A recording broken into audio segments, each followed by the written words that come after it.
never be the best.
What's up, people? Welcome back here to the Call of Duty Mobile World Championships 2026. This is the European qualifiers, and first and foremost, before we get into all of the matches that we're about to get into, and trust me, I cannot wait, just a quick thing. Apologies for the delay.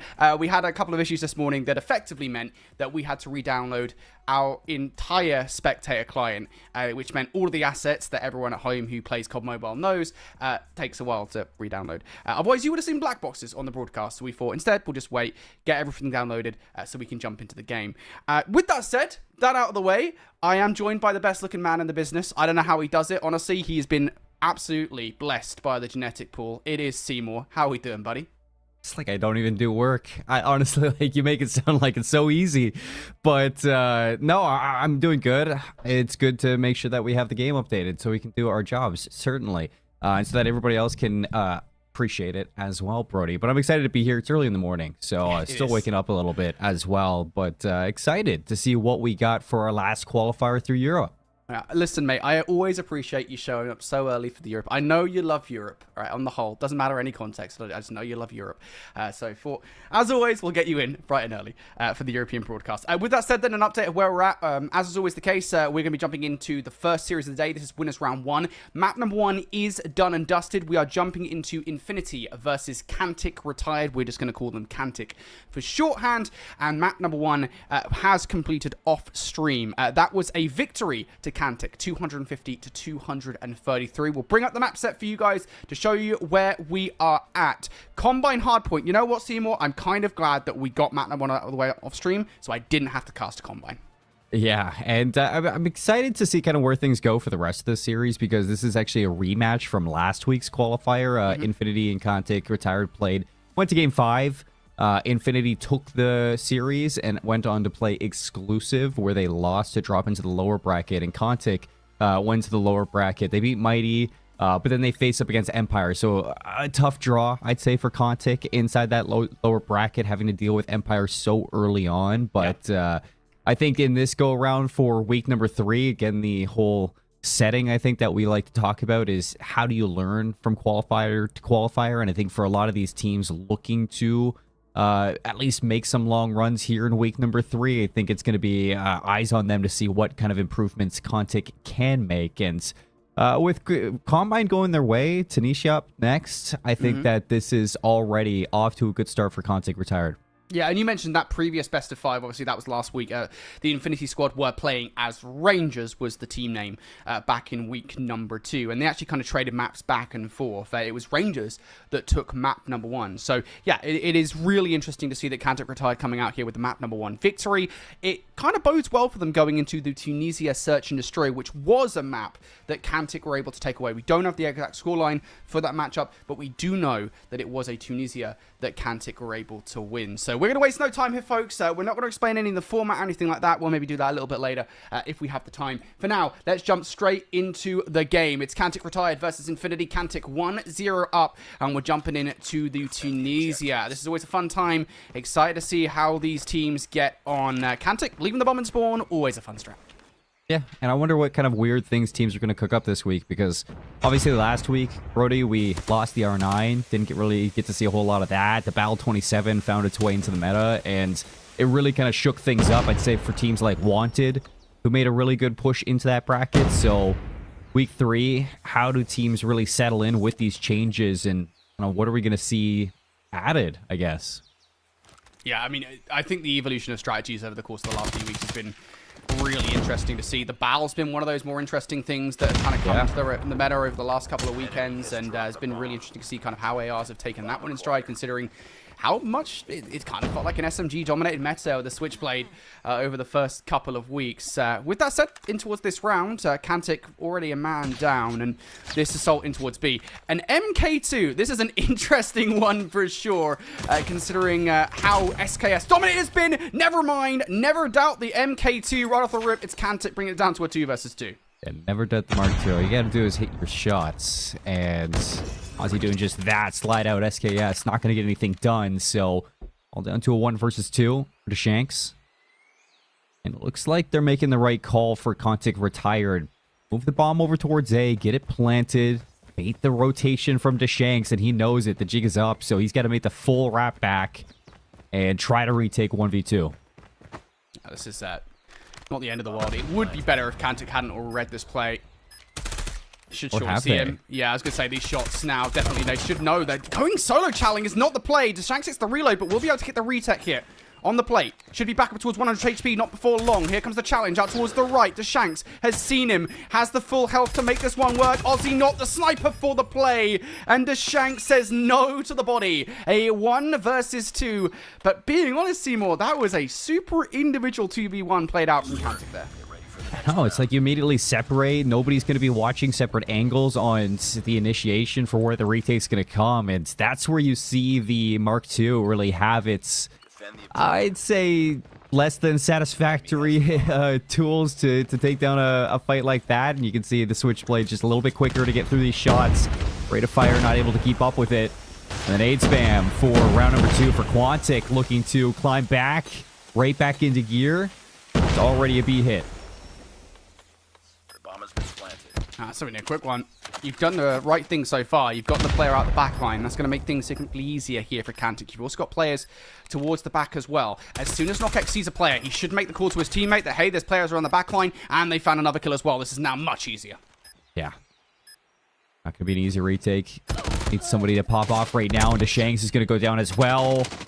Nothing going right for Infinity in round number 2, and Kantic retired, able to bring things back after losing a 2 versus 1 in the round previous. So I like the pace that's being set by the squad. Obviously, things get a little bit different last round, Brody, in terms of rotating it over towards A. Right call, bad execution, but just the B takes have been sublime.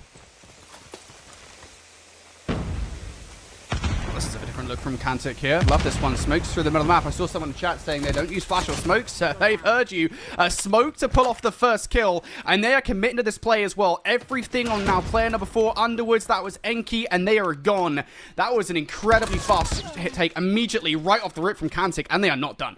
It just seems like Infinity can't keep up with these early breakoffs. There were these quick breakoffs that we're getting. So Kanu and Suro against the odds. Can't even finish the first one. Suro able to get the trade with the 50 cal. For the Tundra in his pocket. And you pull off the impossible 1 versus 5. As soon as you swing the corner, that's going to be a no. And Kantic retired just back-to-back quick rounds. Not really leaving anything up to grabs for Infinity. Yeah, I like the early kind of, I don't want to call them ingenious because these are relatively kind of low-level play calls from Kantic so far, but Infinity are certainly taking, I think, a little bit too long to read some of these plays from Kantic, even though they are somewhat basic plays, should we say. A lot of utilities going over the back line. There is a trophy there to meet it, and Ciro's positioning, again, is paramount to the play. And Kantic, I mean, they initially tried to get something going on at B, but it's a straight-up fake coming through. Kantic with the rotation quick over towards A, and if no one could have got that snipe, that would have been even better, but they don't even need it. The way that Kantic are rolling through Infinity right now, this is tough. It's hard to believe that they won a 1 versus 2, but need a little bit of that individual magic to show up now for these last couple rounds, or these next couple rounds. As Fly denied entry. SKS gonna make sure of this one. No flanks. Everybody just watching forward. Locust gonna find that first one. SKS for a second. You know exactly where Kanu is, and even though you're losing bodies, 23 seconds, Kanu's got to work some quick magic to take this one back. I should know where the players are. The issue is he's just a triangulation of players here. As soon as one takes shots into him, it's not going to be long before the rest line up for him as well. And again, Kantic are quick with it. In that round, they hit B off the start. They face a little bit of resistance, and immediately they turn face towards the A bomb site. That is a quick rotation. And again, I keep on saying it. Tunisia is not an easy map to turn heel like that and rotate from site to site. So fair play for them to making that one work. Same thing once again. A lot of utility is going to get caught by the trophy system. This time Zero is completely unfazed, but Kano actually leaves site to try and adapt through the middle of the map. They've already lost a player, and I will say there's something about Infinity here. Sometimes it feels like they're slow to react. This round, they are not. They are definitely trying to cover all their bases. Might actually be a little too quick. You've left to be open. Fortunately enough, a kill for Infinity will slow things down. Ozzy goes to the next round. And the bomb is still down in spawn, so nothing really set in stone for what Kantic Retired want to do with this round. Going to go back, pick that up, and it does look like it's going to be a crunch onto A. A lot of information from KnockX. In behind. Nobody's got the read, and nobody's been watching this one. And now with the Shanks going down, there's going to be absolutely no attention on Knock. Bro, just the way that these guys can blow everything up. Infinity, I said that they have somewhat good reactions, but then at times it feels like they're a little bit slow to react. No, there's no reason for Kano to read this. Yeah, I was going to say absolutely no chance. Leave Sura in the 1v3, and this is a situation not dissimilar from what we saw in the last round, Cmoore. Oh, it is not. Suro having a battle into this Locust that just continues to put some pressure down on the retakes. 19 seconds, and Infinity got to figure things out quickly because this attacking side from Contic Retired is really setting pace for what to expect in the Search and Destroy. And just fast hits for 3 rounds, and in the 4th round, you slow it down. Look for those first picks. You find a second one, and you just use your numbers over towards A. And they're going to go right back into an aggressive hit to B. Yep. Once again, it's all down to Zero towards the backline. He's not hitting his snipes as well. If there's one characteristic of a player towards the back of B site that you need to hold, it is a good sniper. And Zero, well, let's be honest, it seemingly does not have that. Infinity are going to draw first blood in this round, and it's a quick retake from the back. This time you're finding the kills. Still need to follow through, though. Fly on the turn on. Zero finds the last one, and Infinity are able to get it done. So, successful retake this go around on the aggression over to B. You talked about, Brody, how maybe lackluster Infinity have been at times for these early rotations, these quick reactions. This time around, they catch Quantic red-handed. Yeah, really well played there from Infinity. And that kind of fast reaction is kind of what they've been missing so far. At the very least, pulling through on that fast reaction. Something Quantic's been good at doing, though, is dealing with Zero through the wall. Zero successful on the first snipe. Would be nice if you can get more. But at this point, you've got yourself a life advantage. Just get the hell out of dodge.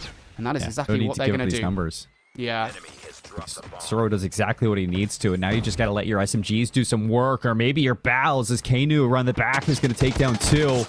Force the hand of Contic to try to rush through the spawn, but no lives, no kills. 3 rounds for Infinity. They found themselves right back into this map.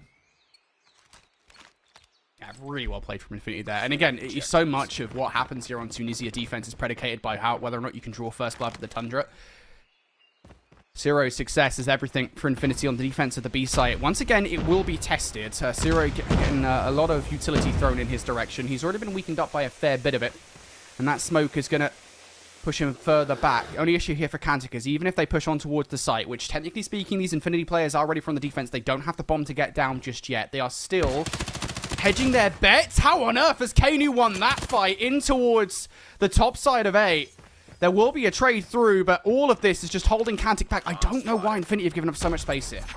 Yeah, I mean, a quick reaction over towards A off of Kanu's pressure has given this one off to Shanks on the rotation. Is going to find another one, so still even on a 3-on-3 for this retake. As soon as the bomb does end up going down, you got a double flank coming out from Infinity. And Shanks just has to bide his time, but instead, Ozzy with the Mark II is going to take him away, and Kanu so far ahead of Enki. You do so much, Brody, in the previous 2 rounds to build yourself back into this game, and then take your foot off the gas for a second, and Contic are going to make you pay. I feel like that mistake in that round for Infinity was even trying to reroute through the middle of the map. There's no real reason to do so. Like, you know that retaking B under any circumstances is significantly more difficult than holding towards the back of the site. Why not just wait for that push to come through? You know it's going to happen. You had yourself in position. Just feels like a bit of a weird, unforced error there from Infinity. It really feels like they're just looking for something to just win outright, and they're not really playing standard Search at this point. It's like you're trying to force the play rather than wait, so maybe they'll have a little bit of a better time on the attacking side. Well, we'll see. Infinity are now on the offense, and they are taking significantly longer to do so. They've lost the first blood, and they kind of feel trapped here in the middle of the map. And the issue is, Quantic aren't exactly giving them anything. You've got players pushed forward, but they are not going to be egregious in the play. Or maybe Rukia might be. This is all going to come down to timing, whether Rukia can find anything. He might well have heard Enki sprinting towards the backline there. So the call should be made here to Aussie, to whether Aussie can find these kills. Yeah, Aussie's going to have to hit some beautiful shots here. Here comes Suro with the 50 cal. Desert Eagle going to find the kill onto Aussie without the Mark II. Going to get anything done. Locust, 9-win. Will slow down the plant, but it won't stop it in total. And I like the position of Kanu here. That should be the one to call game. Should be. Whether or not it is a different story. There goes the players, and there goes the kills for Infinity. They take a while to get it done in that round, but as soon as they make a play call, Kantic do not have the numbers on the A side. Did not read that play quick enough and will lose the initial fight. So well played for Infinity there on the offense to kick things off. This round, it is a straight A hit coming through. No survival training to work with here, or the utility set over the top. Smokes out. And Conte going to get a little bit more aggressive on this A site. Still losing the first blood. Aussie in the smoke. What can you do? Only good for the one. It's 3 down for Conte immediately. And Enki already on the flank. Certainly this is going to be it. Tie game is what we're looking at for Infinity with some beautiful play calls on the attacking side. Definitely looking a lot better than what we had on their defense. I haven't seen the place. Oh, tags the ankle. Would have been nice, but doesn't get away scot-free. And, well, Double Child is done for Infinity with these convincing offenses so far. And I will say, between the two teams, even just a couple of rounds deep, it feels like Infinity are much more convincing. They are much more assured in their offensive pushes than what we've seen from Kantic so far. I like it. I love these offensive pushes from Infinity. They're going to try the exact same thing again. This time, Kantic have basically full sent in towards the site. Knockex does get Chow, but taking control of Winery is everything. Infinity know it. They are backing straight away towards B. Yeah, it's a quick wrap over to B. I mean, you see all those nades, you know that it's just going to be a stack. So head over here. Now you hear the Locust. Just got to kind of get by it. And already Nywin has done his job. If you can find 2. That would be everything right now for your team, and Nywin is just holding them at arm's reach. The fast reaction from Contic. Re-wraps behind him, does not wait to let that bomb go down, and Nywin keeps them there for just long enough to make it happen. Yep, that's what we need to see from Kantic retired, is just that kind of response that maybe hadn't been there previously, right? If Infinity are setting a fast pace like that, they are being very reactive. You need to be even more so, and that is exactly what we saw there from Kantic. Same thing once again, by the way. 3 strikes straight in towards the site. They know this is the play call, especially with the striker that pushed up. Rukia has already been tagged, excuse me, so neither can take the child just yet. And Infinity hoping that they can get through the middle of the map. Technically speaking, there is an open space here for Deschanks to make a big play. Yeah, nobody's giving this striker the time right now. You can see that for Infinity. They're waiting for a mistake. Mistake's just not going to come, so they try to press the gas down over towards B. Only good for the one. Quick trades to Shanks. They'll trade it out. But you lose out on another one, and Contic is suddenly down from this B site. Bomb's getting planted, and you do have a player working through your spawn, but it has to be this flank that makes the difference, and a nice shot from Aussie. Yeah, beautifully done. Everything feels like it's on Knockex here for the retake around the flag. Might actually get some good timing on top of Shanks, and will do so. That's huge, because now that creates an opening on the other side. He might not find the gunfight, but one of the players goes down, and now it's just down to Rukia for the 1v2. Now down to a 1 versus 1. 20 seconds on the clock. Fly, hoping to get him weak, will do so. Rukia for the immediate reach out, doesn't have the time, and Fly makes it happen. And you think that first kill coming through from Kantic on the backside of the site, the 2 players coming in from the other side should have an easy time. And Infinity do not fully fall for it. They still have 1 player watching that flank, and that is everything in that 3v3. It is everything, and yeah, that might be a missed opportunity for Contic with the play that Knockex had. So can Infinity now take their lead for the first time in the search and destroy? First blood goes their way, chasing down onto A, and another one for Suro, just looking to completely collapse. Beautiful quick scope. The site has fallen immediately. Knockex is trapped. They know he's up here. Just how much damage can he do before his teammate gets here as well? He's just playing distraction. Yeah, player turn around. Oh no! Shanks beams him, and he finds a second as well. That first kill is bloody egregious. The switchblade. Let's get that thing out of here. You do as much as you can there if you're Knockex. 13 kills as well for your team. You're really looking for somebody else to stop this onslaught that is Infinity on the attack. Fast, all gas, no brakes. Another quad stack over towards A. That's going to leave Nywin alone again. You lose Shriku through mid. Nywin finds nothing. It is done. This round is over. Yeah, we've been talking about how kind of ineffective Shura was at times here on the defense. Kantic don't really have any presence for the sniper rifle over towards B. You're never going to win anything on this, and now you've got to have Knockex in a 1v5. Like, good luck, have fun with this one, because there ain't a chance of hell. There's no way. I will eat god-awful cereal if this happens. Well, no need to eat god-awful cereal.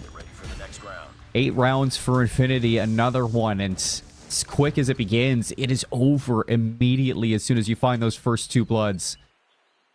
And for Contic, I know it's just been the hard commit to counter out A, but they just cannot be giving up mid-map control the way they have been.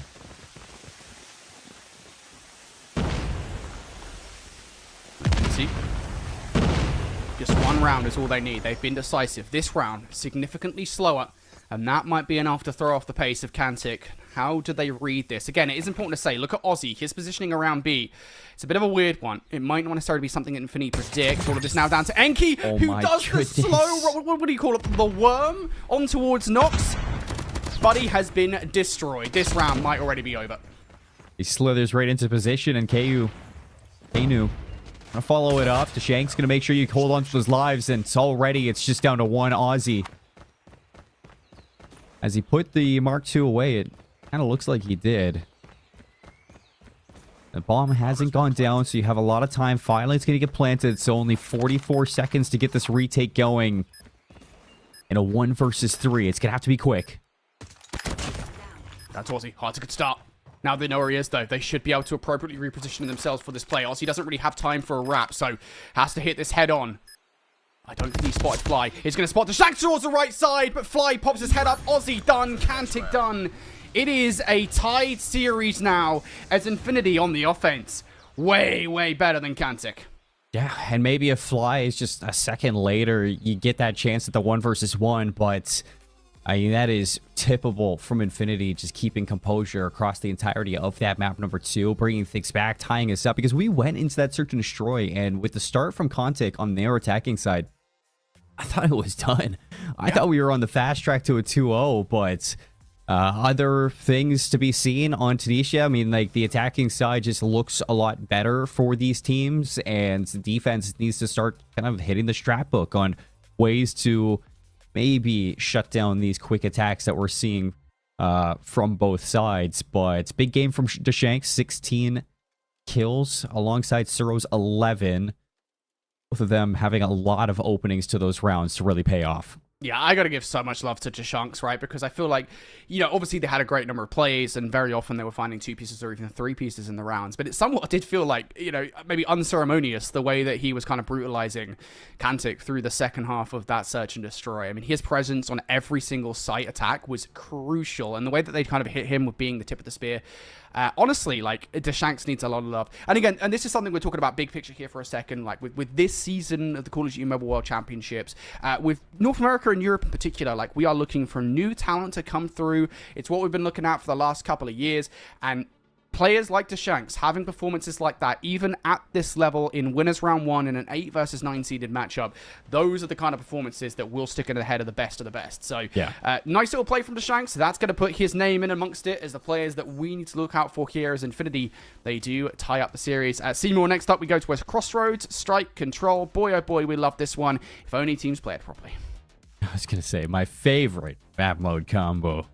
Not anywhere close, but we still like players heading over towards Crossroads Strike, and it makes me think about the Combine, and I wish we were a fly on the wall to kind of see what the slaying disparity did look like inside of that map, because I feel like Crossroads Strikes is quite similar in terms of the square footage that Crossroads Strike is. And it's really going to come down to a couple of players on either team just stepping up and really slaying out. I mean, that just seems to be the difference, is that who goes into the attacking side, who's able to hold that space a little bit better, play on an island, and find 1, maybe 2 kills to get those setups onto the A zone really, really quickly. And for defense, it's like the flip side is when you do start getting put into that spawn trap, like, what's the communication? Like, what are we doing to get out of a situation like that? Because a lot of teams just seem to give up. Yeah, I don't even know, dude. I mean, this map just feels so weird at times, the way that teams play it. Like, I'm kind of surprised in Europe and North America that teams aren't playing it properly just yet. It just feels like the fundamentals of control go out the window sometimes. But listen, maybe these teams have gotten better. I don't know. We'll see. Every week I say that I expect them to get better with a couple of weeks off, and then they never do. So who knows? Anyway, in Quantic at the start of this game, on the defense, or on the offense, excuse me, looking pretty damn good. They are moving up the map, and that 2-piece from Naiwan, that is a great start. As long as someone from Nokex is able to push up the map here and find all the kills, this is everything, but he has to play his life. Yeah, he's able to get away. I mean, Quantic have a really good start to this round. Immediately get A presence. Perfect clearance onto the zone. It's just the retake from Infinity is a little bit better. Unfortunately, though, you've lost lives in this process, and you're going to have to start to value them a little bit more as you're just down by 2. You claw your way back into this map, and there is presence over towards B. That's going to start the clock at 40 seconds, but for Infinity, it's just not giving up this life lead that you've now clawed your way back into. Oh, I think they looking pretty good. Infinity, that's a wave of gunfights that go in their favor. Shrieky is going to push the map, and this is what I wanted to see. Look at all those yellow arrows on the minimap. Quantic are full holding on towards this B zone. The only issue with that, you've got no presence towards the top window side, so that's going to allow the likes of Shunks and what would have been Fly to push up the map and cause some issues. Rookie are finding that double, though. That should clear the space. Don't worry about the player inside your spawn. Keep hold of that top side, because that's where you're going to get shot from. Yeah, you just really need to put everything over towards B right now. 5 versus 5. And B's going to get captured. 1:25 on the clock to get this one done. And it looks like it's going to be a wrap through the spawn. 5 versus 5. Rukia, big kill coming through. You've got the extra 60 seconds. That in itself is something teams aren't, generally speaking, able to do. And you've effectively flipped your map in the favor, because Infinity were playing for a spawn trap. Quantic, though, nobody's spawning anymore. They're able to push all the way up, and they can start getting this progress going. Yeah, I mean, you're just hopping on it. Ozzy's going to go down. Enki now working down low. 3 versus 2 for the retake. And the shot's going to pay off. Nokex goes down. Only one person on the zones. This is going slow. You got so much time to get into position, even if you're Suro. Oh no, Suro! You've got to have better shots than that! Naiwan comes through and gives you a tickle on the tummy! Oh, what a start for a Quantic! How about that? Once in a blue moon, do you see an offensive round victory? Quantic just made that look so easy! I just cannot believe that. I mean, offense technically looks like the better side on Crossroads every time we're here, but I mean, that was a sure thing. Now with specialists, Quantic can look to really lay down the herd if they want to invest them early, but nothing off the break off just yet. They hold on. You can see Naiwan does have that claw. He's got a hunter-killer drone now, and Tashanks is going to pop the equalizers to see if he can break out of the spawn. Ah, this is big. Equals, the most powerful operator in the game. Let's see if you can get anything out of him. 2. You probably wanted a little bit more value out of that, especially as kind of the follow-up here for Infinity might not be all that great. They are still keeping in amongst it. I think particularly with Kano's position, excuse me, over by B, Infinity have their options open. Again, the problem is this topside Windows positioning. Having Nokex here is so annoying. If you can kill him, it's everything, but right now, Nokex being there is preventing you doing anything towards B. Yeah, I think that you have a really good setup right now for Quantic on the defense. It's just finding these kills when it comes to the zones is the issue, and Kanu really keeping you busy. You even got a player in the back spawn. He's going to be dealt with. It's Kanu now to look to usurp this position. The Val 27 putting out so much damage. How is he still alive right now? He's got a Hellstorm as well, so as soon as he comes out, do you invest it? It's such an awkward decision right now, right? Because I think at this point in the game, going 2-0 up is everything. You don't really, generally speaking, want to use your util on a round like this. And, well, at this point, to be honest with you, you've got players moving forward. I don't think you necessarily need it. Just win the round. Don't use it. That would be kind of silly. Brody, nobody used a specialist that entire round. We saw an equalizer. Start, right? Yeah. We saw an equalizer from Tashanks, and that's it. I mean, Quantic, retired. Like, that is a situation where you need to capitalize off of it at first offensive round win and try everything you can to win a defense there. And holding on to this, banking this, they've just given Infinity a way back in. Yeah, Infinity, this is huge now for Infinity, especially now the claw out. Yep. Possible shots will be enough for Zero to take down the teammate. Infinity looking pretty good. I will say, for what was a double, if not triple investment off the start of the round, yeah, they're even going to force Hellstorm missile out. That trophy system should shop it, and it will do.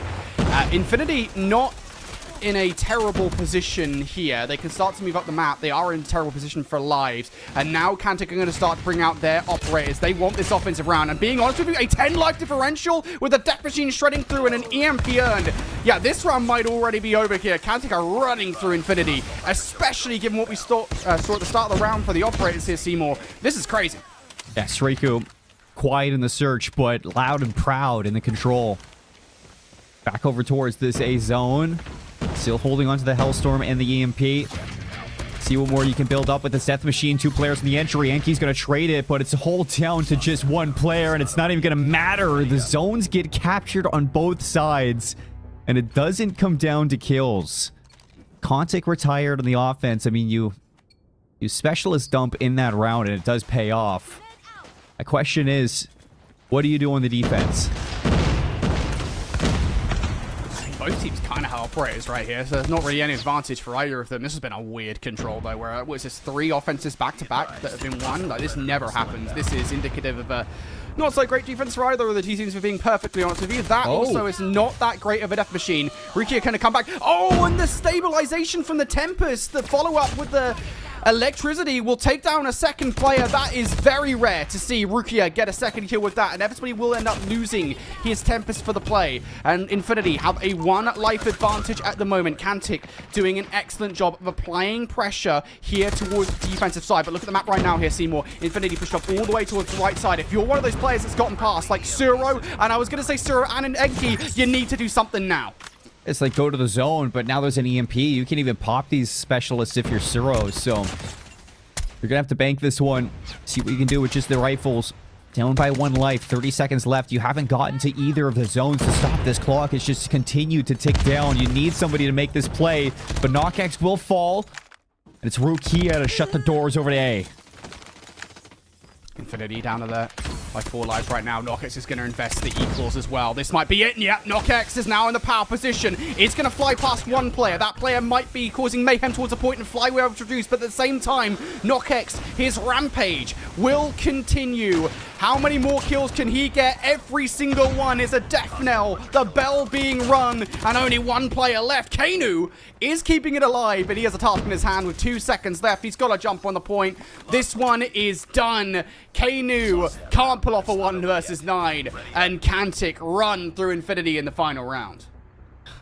Called the equalizers, but there's nothing equal about that last round on defense. That's what I wanted to see the first time that we saw Quantic retired on their defensive side. Just use your specialist to try to get yourself in an advantageous position, and do exactly that. I mean, it helps when you have the MP, helps when you have a Hellstorm, and everything is just starting to work out for these initial break-off kills, but it's the layering that we see from this team that really looked a lot better in this control. When it came down to the slaying, it was really tough to kind of step up in that category.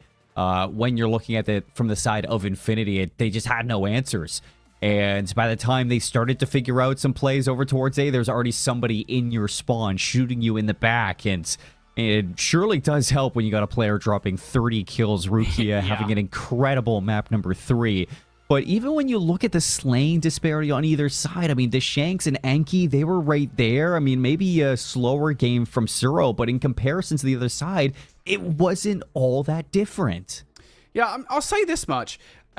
Rukia was the Tempest player there in that game. It is actually relatively rare, surprisingly, for how powerful the Tempest can be at times, to see great Tempest utilization, especially here in these regions of Call of Duty Mobile. The fact of the matter is, every single time I saw Rukia play with that Tempest, he was getting important kills with it. Like, I think he played it, I want to say, at the start of the round number 3, he was the player that took the Death Machine out of the play before it could even do anything, and there was no chargeback on that Death Machine as well, because it did take shots.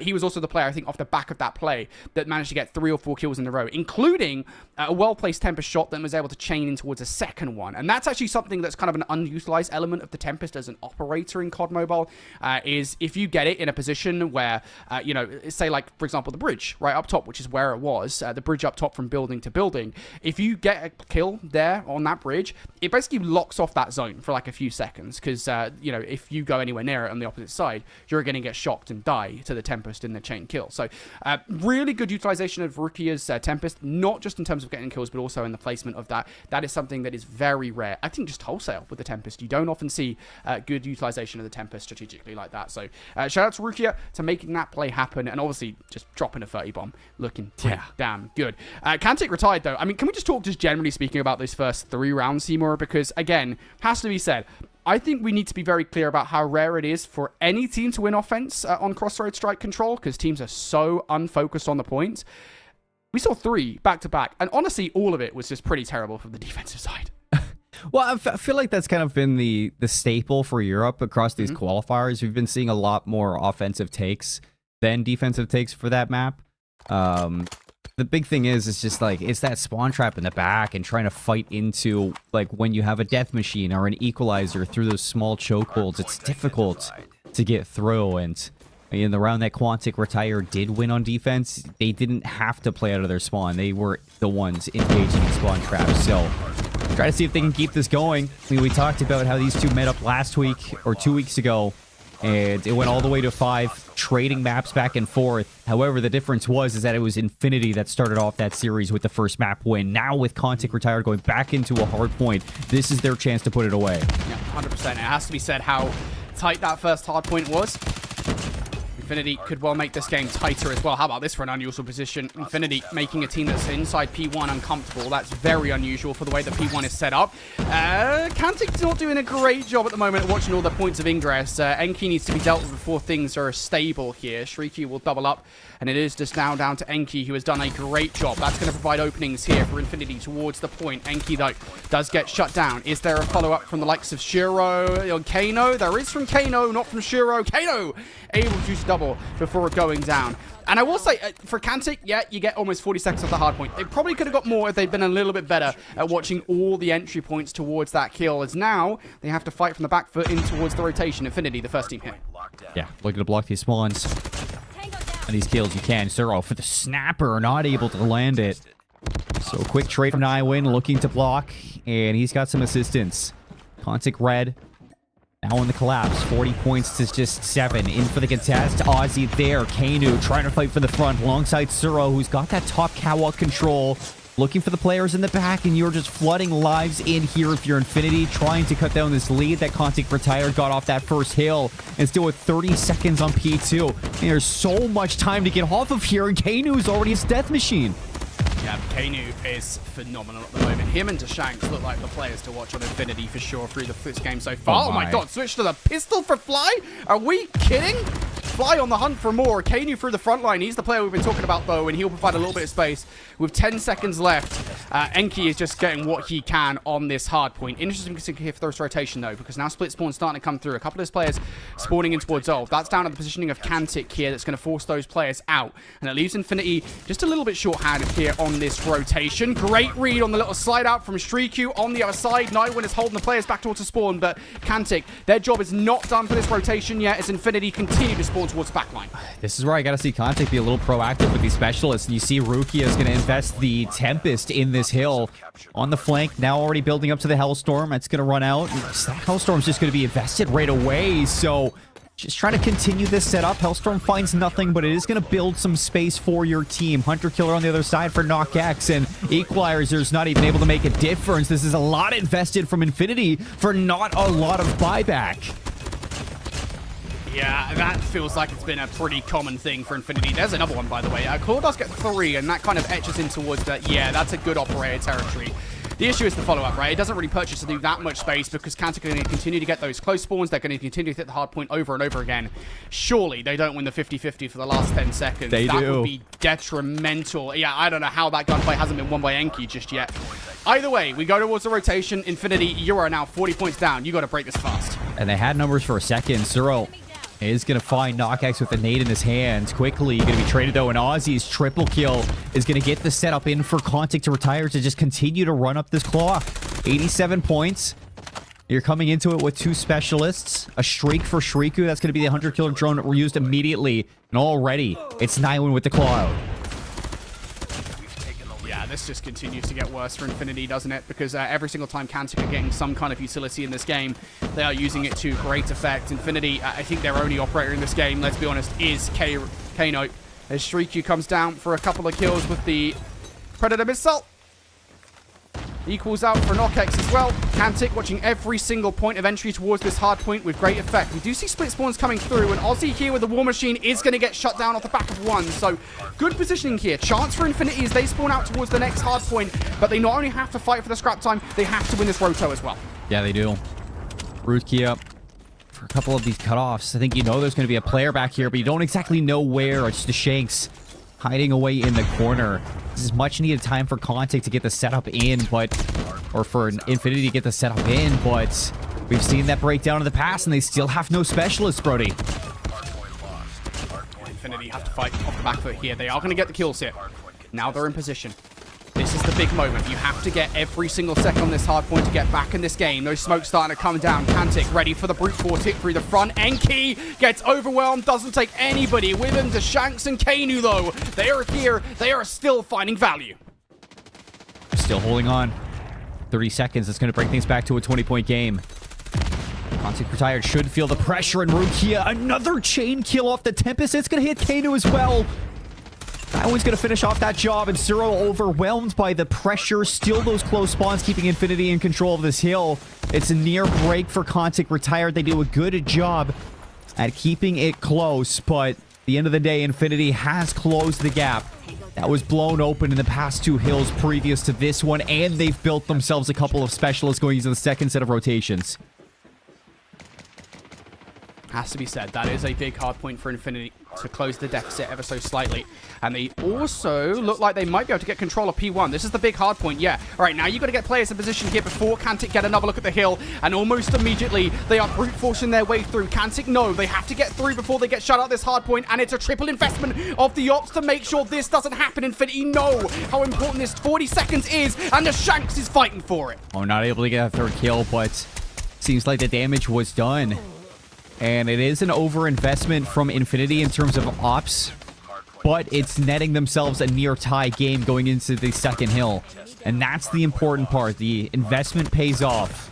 Can you flip this lead, and can you turn this game back into your favor? Shanks is trying to do everything. He's got 24 kills. He is leading his team to the promised land and leading his team back to a lead.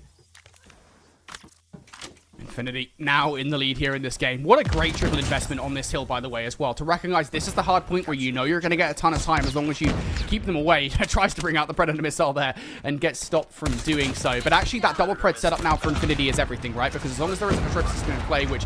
Oh, that trophy system comes down just a tad too late to stop the Predator Missile. Double pred investment coming through from Infinity. I was about to say, as long as there's no trophy systems in play and those Predator Missiles are effective, that's going to enable this time to go Infinity's way. But one player has gotten past in Naywood, and that is enough to keep Cantic in the conversation here. They should be ready for the push through the front. Conversation's over. You got the smokes, and maybe Aussie can find his way in. 3 go down, but... I mean, this lead change has been something else. Good swing, and that's going to put some pressure now into Contic Red. Retired, who are actually panicking a little bit in this investment. You turn away from Fly, he turns it into a double kill. That's going to block those back spawns. Still Contic inside this hard point, finding the value in Rukia.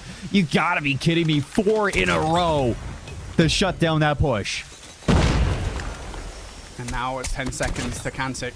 They look pretty good. They have utility ready for the next hard point here. First gunfight already going down. Shrieky will lose it towards the new. So Infinity should get the first touch here on the next hard point.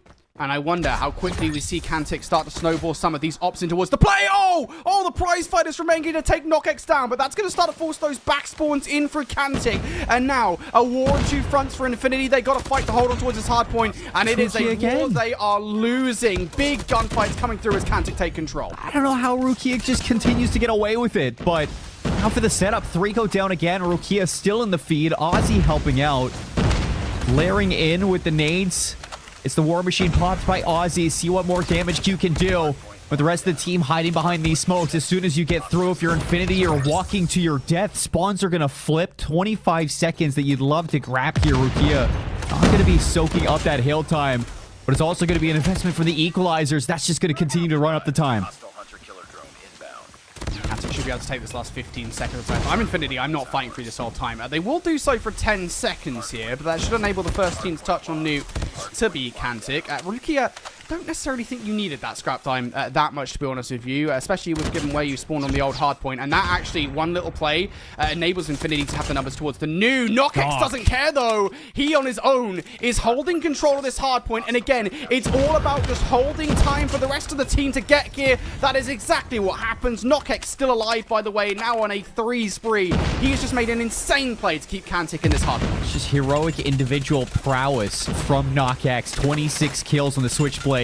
Almost to another Hunter Killer drone for your team, and 200 points for Quantic retired. You see Shriku is going to have the Death Machine out. This is going to be really difficult to push into, but they need to stay on the time.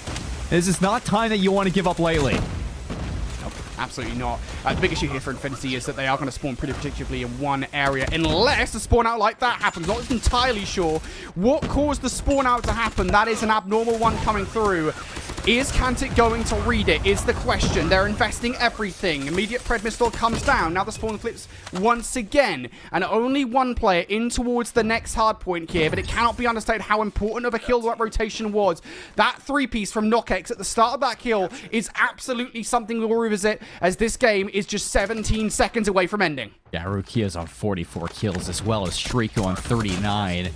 Ozzy right there, 37 now. And another one for Ozzy's. SKS ripping through the skulls, through the pressure of Infinity. 10 seconds is all you need here for Quantic retired to get your revenge against Infinity from week number 2. But it's one last hurrah. Infinity are in. Yep, players now in back spawns. One player spawns out rogue. That's Knockex, probably the one player you don't want to be. Everybody watching towards the back line, and Knockex might be about to give them a nasty surprise to the front. No, does get shut down. So only one more player. Now through the side door, Shriku will puncture a hole in the defense, maybe open things up as now he takes a flank through the back line. Rukia shut down. It is a wall of blue in the feed as Quantic refusing to take this laying down. Infinity, excuse me, as Quantic now look towards the next rotation for Cmoore. This is a problem for Infinity because they have to get in towards the middle of the map now. Can you hold off 7 seconds? Can you hold on to this game? Clawing out for Fly, trying to get the rotation over towards mid. Ozzy with the big win. And here they are. 7 seconds. It's going to pop. You need to take this one carefully if you're Infinity. And Kano for the opener. He's almost to his death machine. If he gets to the death machine, can he win this for the team?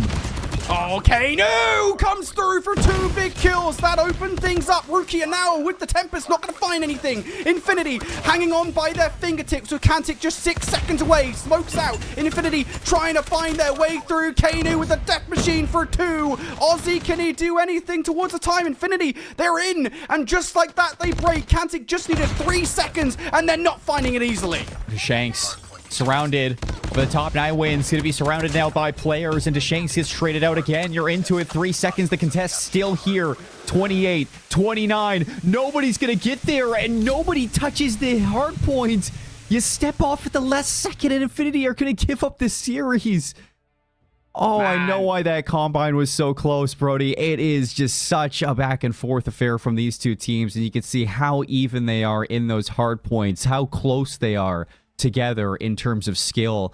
And for Quantic to walk away with that, I know that is going to be a huge map, huge series just in general to get your revenge from week number 2.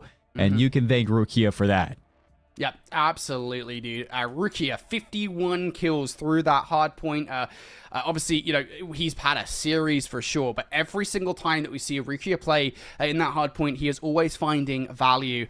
However, I got to give some love to Knockex there, right? Because I know he finishes at 32 and 36. Not the most dazzling of scorelines for Knockex, but the fact that Knockex is able... I think it might be Nox, actually. I don't know why I'm calling him Knockex. I think it's just Nox.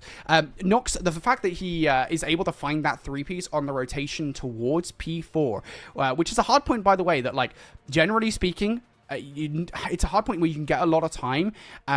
They do get a lot of time on that hill. Like, they read the spawns perfectly throughout the entirety of that hard point. They do not get control if Knockex is not able to hold. it's an incredible three-piece from him, and it's one of those things that, I think a lot of people would just kind of look at it and say, oh, it's just a three-piece. But no, legitimately, that was one of the most important three-pieces in that game. They don't get the time that they do off the back of that hard point if he doesn't find that three-piece. They probably don't win that game if he doesn't find that three-piece. So shout out to KnockX for that. Might not have the most dazzling of scorelines, but most certainly did have a big play in that game. Game-changing plays coming out from Nox, and I couldn't agree more. I think that, there's moments where you can pick out anybody on that squad, and they had their chances. I think Nywin, even, I was talking about him in the Search and Destroy with that sniper out, and he was, I'd say, doing his best in that map number 2, but the big thing is that you beat Infinity in 4 this time, rather than letting it go to a map number 5.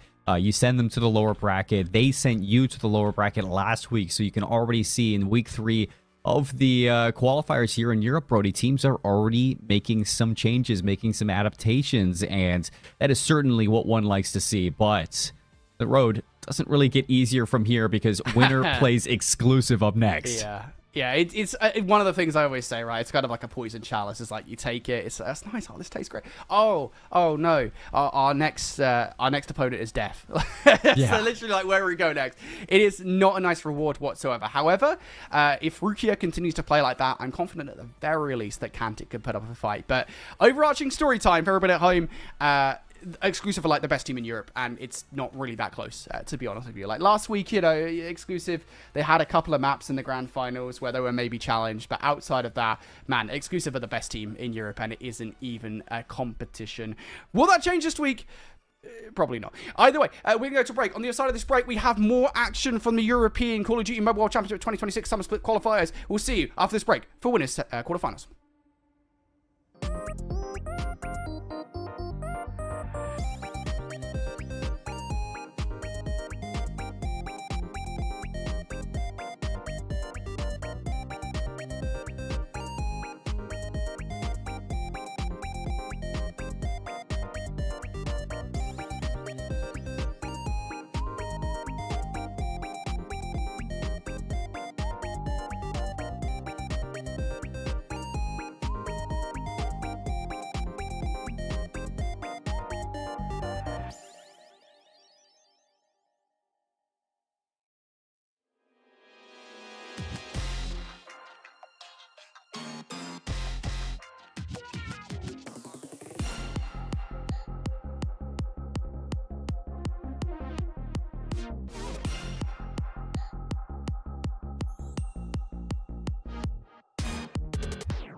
Welcome back, ladies and gentlemen. We are here for our second series of the day after what seemed to be quite a banger that you guys got to take advantage of.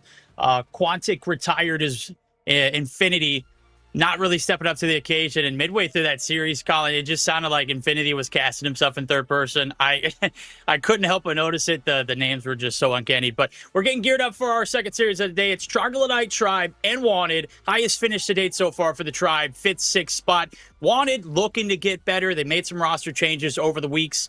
And for the better, too. They pick up Lucky, and that should put themselves in a little bit of a position to capitalize and maybe push the threshold of that matchup they've had against Animus here in these past 2 splits.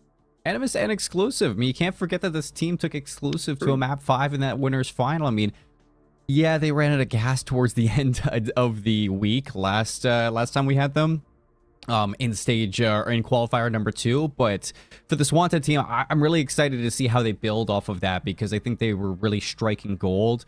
And they just fell flat on their face in that last series. Just a complete 180 turn of what we saw in day 1 and day number 2. So starting off with Troglodyte Tribe, I think I'm excited to see what they can bring to this team for Troglodyte Tribe. I mean, yeah, they've been kind of in conversation as one of our middle pack teams, but they never truly have sparked any passion of what could be an upset versus a team like Wanted. So maybe you come into week number 3, you change that narrative, and you show us your true worth towards the end of these qualifiers, but not going to be an easy task for what's being given in front of you. Oh, absolutely. Take a look at the best of 5 spread. Where is it going to lead us to? Hacienda for the first map, Slums for Search and Destroy, Raid Control. Anything outside of that's going to have to be earned. Summit Hardpoint and Coastal Search and Destroy. And I was taking a look at the spread of where these 2 last met, and it looks like a completely different map pool with the exception of well, no, actually, we got Raid and Coastal coming through for the first 3. I can't quite see where the 4th and 5th map would have led us, but Arsenal being banned for a reason. That's one of the maps that they had taken a loss on against this Wanted squad. So they are picking these hardpoint maps based off of map rep history, and that's for good reason. Yeah, it's good reason for sure. I think Hacienda is going to be a great map to start off for Wanted. You go to that Slum Search and Destroy. We saw that a lot last qualifier. And Raid Control map 3, I think for Wanted, that's going to be something to kind of look for improvement in your controls. Look to kind of start off well in these qualifiers today and maybe sweep this Troglodyte Tribes team. I think that if anything is going to go to Summit or Coastal, it's going to start with that Raid Control for sure. I think that Troglodyte Tribe really need to kind of dig deep for the long haul in this series if they want to take it. Absolutely. I'm taking a look at the rosters to kind of see where that Lucky roster change was going to shake things up. The starting 5 here for Wanted, Saucy, Champy, Axis, Mute, and Lucky will be in the mix as an SMG AR. He is traditionally a sniper in the Search and Destroy. But the man of the hour that we just continue to talk about here in EU, it's Mute. That brother is an absolute demon with the sniper. Just won Bobby's first ever Sniper World Cup this past week with Veer at his side to anchor for Team EU. Let's see if he can get the job done here in EU Open Qualifier split number 3. It's the last finale here before we get geared up for the points majors. On the flip side of things, we got Dano, Fade, Jimmy, Puv, and Sachi. Game 1 imminent. Hacienda bound. Here we go. Colin, let's get it on. Let's get into it right away. I mean, we saw a banger on that Arsenal just before the break from Quantic retired. Who's going to kick things off for this one between both Wanted and Troglodyte Tribe? So far, it's Troglodyte Tribe on top. No, the names are actually going to be flipped towards the top. It is going to be Wanted with full clearance. Champy holding down the time and looking good so far. Looking good so far indeed. About as dominant of a start as you can see. First 20 seconds through, highly uncontested. Through the smoke, nobody able to get the shots in on the objective. Jimmy up top trying to shake things up. Champy down low, shut down. Hills occupied. First a little bit of scrap time being collected. I say scrap, it's plenty of time to fight for, but we'll see how long Jimmy can play his life. He's got a little bit of support over the top. Throwing shoulders left and right. He's been absolutely A1 with it. 21 playing 14 as you look towards the new hill. Starting to open up on the map. That's where the rotations are going to have. You do have that Gray Spirit, of course, but it is going to be a rotation coming through from Mute on the mini-map. You can see he's got a 1v1 for the new hill time. Is he going to be able to read this player down low? He does. So 3 go down. Wanted are going to have the early rotation over to the new hill. It is going to be close spawns for maybe a collapse. However, everything is wanted in the feed. Yep, yellow feet coming through. Saucy shutting them down. Can't make the rotation if you can't get near the point. You had 2 players in, they get shut down instantly. Fade, next man up, is going to be able to find first. Jimmy able to combine for a second. Still waiting for the hit to come through. Saucy off the respawn. Here for the reinforcements. Kills going through. It's a checkered feed. Break looking like it might be imminent, but the slaying power here for Saucy and crew just oh so overwhelming, and the ops coming through as well. He's going to be able to hop topside. It's going to get shut down, but provides a lot of value in at least contesting for that time. Well, equalizer, here's Jimmy with the death machine. Nice double kill. Won't be able to make a 3 though, and it's still wanted inside the hard point. One more chance for Troglodyte. Tried to break, but they just haven't been able to catch their breath since the rotation towards P2. And now you got to start thinking about 3, and Wanted's already on the case. You can see the rotations out there. You get a weird spawn from Jimmy. So maybe he can change the narrative of this rotation with the Bal 27 in his hand, but immediately Axis is going to take care of him, and you got Wanted in position to collapse yet again. Absolutely. You got topside control. You don't quite have the hill for the time being. Got to wait for the cavalry. Here comes the hit from Axis. Oh, he was shooting beams for a second. Yeah, catches him one shot. Fade absolutely wastes that Tempest as it goes a kill in favor of the trophy system. And now Jimmy, the man to follow here on this Troglodyte Tribe team. He has been a one-man army on the objective. Fade's there for the cavalry. The Sparrow's coming through as well. Not a lot of value from either. Breaks imminent. It is going to be fin side rotations 1. Champy there just to quickly clean it up, though. Still 20 seconds to fight here. Pupcat's going to use the equalizers to try to get back in. But it's not even going to find anything. Saucy's Bal 27 is going to be able to take out that op, and he's still a contest in. But as you're holding this one neutral, Wanted are happy to just keep this lead by 30-plus points. Rotation over to New. Again, it's going to be Troglodyte Tribe there first, but I don't know if they're going to be able to win these early fights. They gotta dodge these nades, and they do that. So now the setup's here. Good setup, Jimmy. And the man with a plan, Mute. Gonna be sniffed out, shut down. Up top, it's gonna be Saucy there. Able to take down Jimmy, able to take out another, and that should be the break. They got the clearance, they've got Rock. And a very, very quick break onto the hill here for the side of Wanted. They will not be denied, as Lucky's got the death machine, and he is mowing players down. But through the smoke, you're going to see a plethora of players come through in blue. Troglodyte Tribe still here and very much so on the hill. Yeah, the smoke's really going to help out with just avoiding that death machine. And for a second, you have the break there for Troglodyte Tribe. They haven't found full clearance. Up over the top is going to be Mute to see if he can get the team fully in. War Machine from Saucy now. And that lead growing once again. 90 points now for Wanted. Nearly a 60-point game heading into the second set of rotations. And you're still holding on to a majority. Well, you are holding on to majority of your specialists. It's going to be Mute to invest the Tempest now for the rotation to see if he can make things impossible for Troglodyte Tribe to get the setup to New. Oh, what a snap from Mute. He's going to get 3 with the Tempest. Yep, first set of hills down. Tempest going crazy. Wanted very much so in control. 100 plus in that score line. On the flip side, Troglodyte been dead on with 37 points for the past few rotations. Time for a little bit of P1 mixiness. Dano are going to be able to take down 1, but it's Mute there in 2. Very mixy P1 for say, but again, Wanted. They continue to play this as the way they want it. Bank on those breaks early on the P2 site. Through the smoke, they're going to be able to collect time. And, well, for the right now, it's Troglodyte Tribe. They've got to desperately get on this hill. As I say that, 3 players do stack. The difference truly does come down to the slaying right now. Wanted came out with a pit of fire. You can see 4 members plus 20 kills.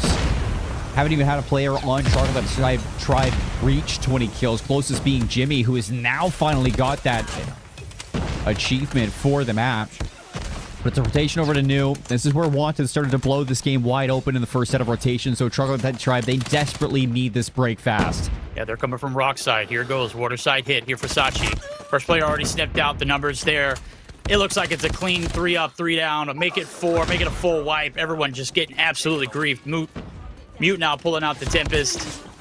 This is getting awfully ugly here for Troglodyte Tribe. It has just progressively gotten worse here in these rotations. This second set of hills, nothing any better. Operators out again for Lucky as well. They are looking to absolutely collect. And time is absolutely theirs. Yeah, it's going to be on the backside. The break's coming through from water side. Fade shut down. It's a retake. Wanted her back in it. Wanted are wasting no time in this map. This is full dominance.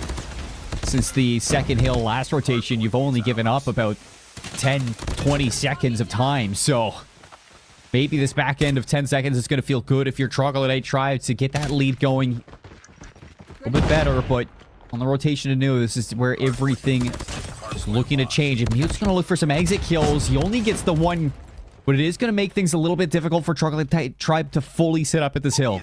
Yep. Got Fade up top. He's going to have to force the push down, and that is not the right play.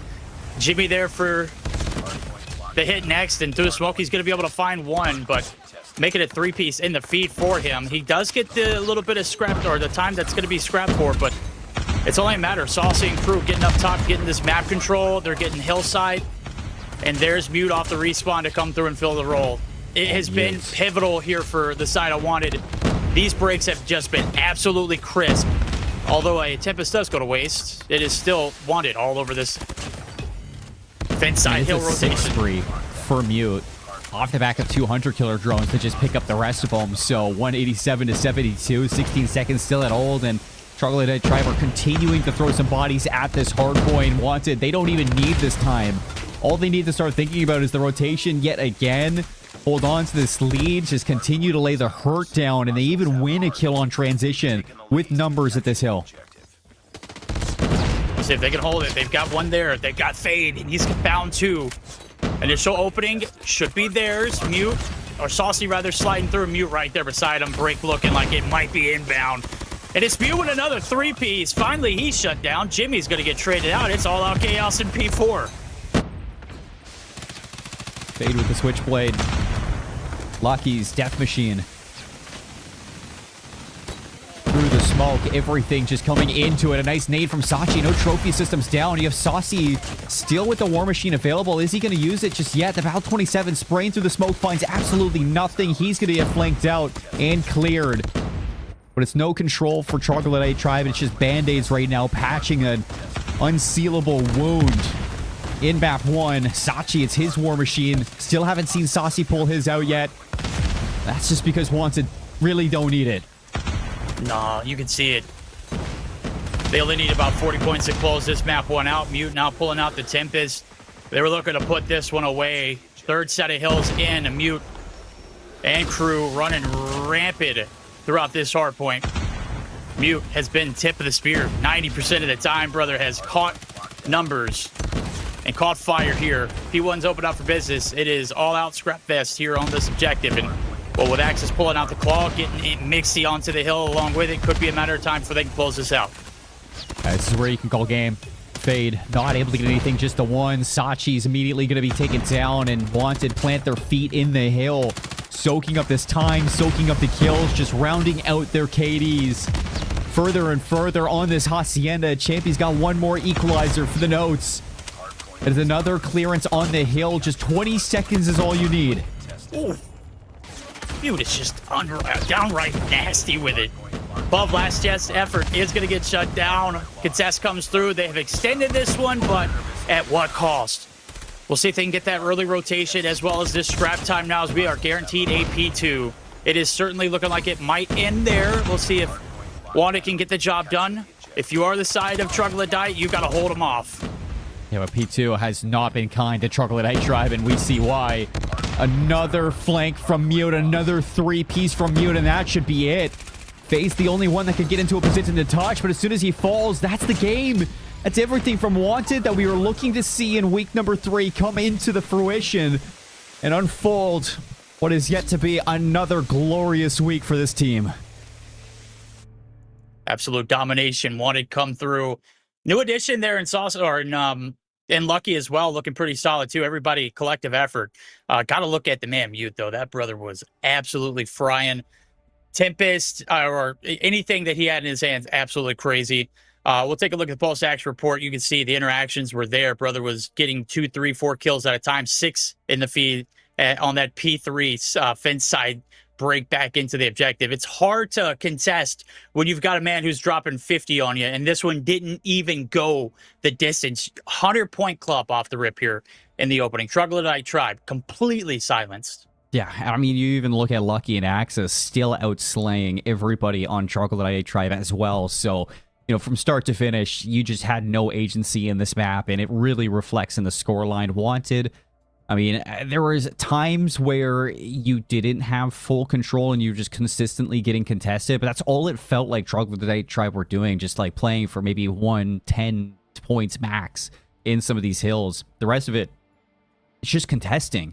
And you never truly found a setup, could never dominate those spawns and force Wanted back. It was just a constant battle from Wanted to keep themselves inside that hill at all times. Everybody making sure of this one. I mean, Saucy with less than a minute in the hill, but everybody else with more than a minute of time there for Wanted. Just having a great map one altogether, and that makes things worrisome for this Troglodyte Tribe. I mean, not just because it was a 100-point club, but because this isn't even the best game mode for Wanted that we've noticed. This is a search and destroy team. So going into this map too, I don't know how you answer this if you're Troglodyte Tribe. Well, I mean, you got to find a way to mitigate the damage. You mentioned that they're a search and destroy team. They're a search and destroy team for one big reason, and that's Mute. Mute has provided numerous amounts of feeds and fought his way tooth and nail to dig themselves out of positions where, you know, they've had 2-3 players down and were able to win rounds. So Mute is going to be the pivotal player to look at if you're the side of Wanted. Can Troglodyte Tribe mitigate that damage? Obviously, you're moving to a map like Slums where the sniper can be a little, you know, mitigated in regards to not necessarily finding those opening rounds. We'll see if they can find a way to not really peek that crosshair that Mute has. We'll find out as we get geared up for it. This map, not my favorite in Search and Destroy altogether. It's a little bit of wallbang cheese. We've seen some crazy things here in CDM. Here in Open Qualifiers, we haven't really seen anything out of the ordinary or the norm. We'll see if some PKMs come through, and if Mute just gets to griefing you early on, we'll find out what he's all about here in this series. Bomb dropped. Doesn't seem like it's going to start right away. It looks like we get ourselves a quick reset on the rounds, but breakoffs now is what we're kind of looking at for the attacking side of Troglodyte Tribe. Pavia on our screen. Enemy has dropped the bomb. And no, I agree. I mean, we've been seeing a lot of wall bangs in the past. I think that most notoriously, there's not really a lot of agency and late round rotations for this map mode combo. So it's just how do you dominate these sites and how do you get the setup that you want? There it is right there, man. He's already starting hot. Last man standing. You almost had bomb plant down. You had man advantage too along with it. Mute just reels it back in. Sachi now in a 1v2 situation. Bomb still down on that B site. You've got Mute to clear, and Mute is not going to be denied. First round through. 2 off the rip, too, to go along with it. You had player advantage. You had everything going. You smashed site. Everything was looking good. Wanted. Able to put him in a little bit of a blender here early on. 2 from Saucy, 2 from Mute. Axis to round things out. Defense looking good, and Sachi's going to win the fight through the snipers this time around. Jimmy follows up quickly. Lucky, can he turn things around? No, not yet, but Saucy will get it done. What a round. That one, I don't even know how to break it down. I couldn't tell you. It's a smash out. You even get first blood yet again, and Mute's out of the equation, and Wanted still are able to find a way back into the rounds.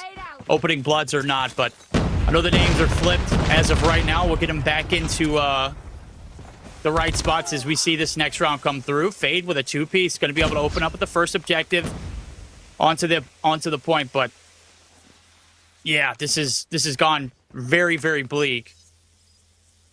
Puv and Jimmy now forced to retreat on back, and well, with 1:30 left to go on a round, there's still a lot of time, but you can already see it. They're smashing through, and they're just not finding any kind of map control to establish themselves for a plant. We have yet to see one go down, and we're already 3 rounds in.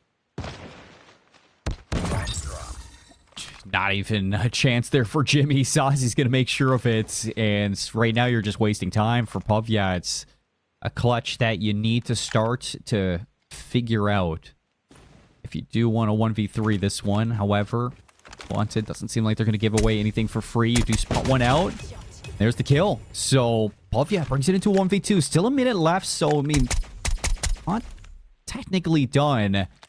It's just you continue to get information here if you're Wanted, and you're not giving up this second kill.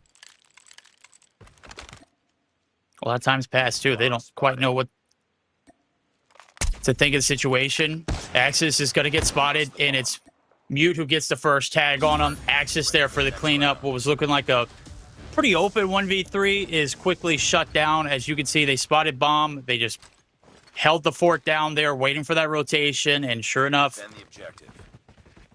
you've got to make yourself aware of the situation at hand, and Puv not able to get the job done. So, tagged up, backed up. Round 4 we go. Wanted.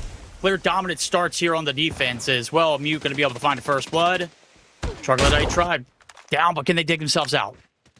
Enemy has dropped the bomb. Champy.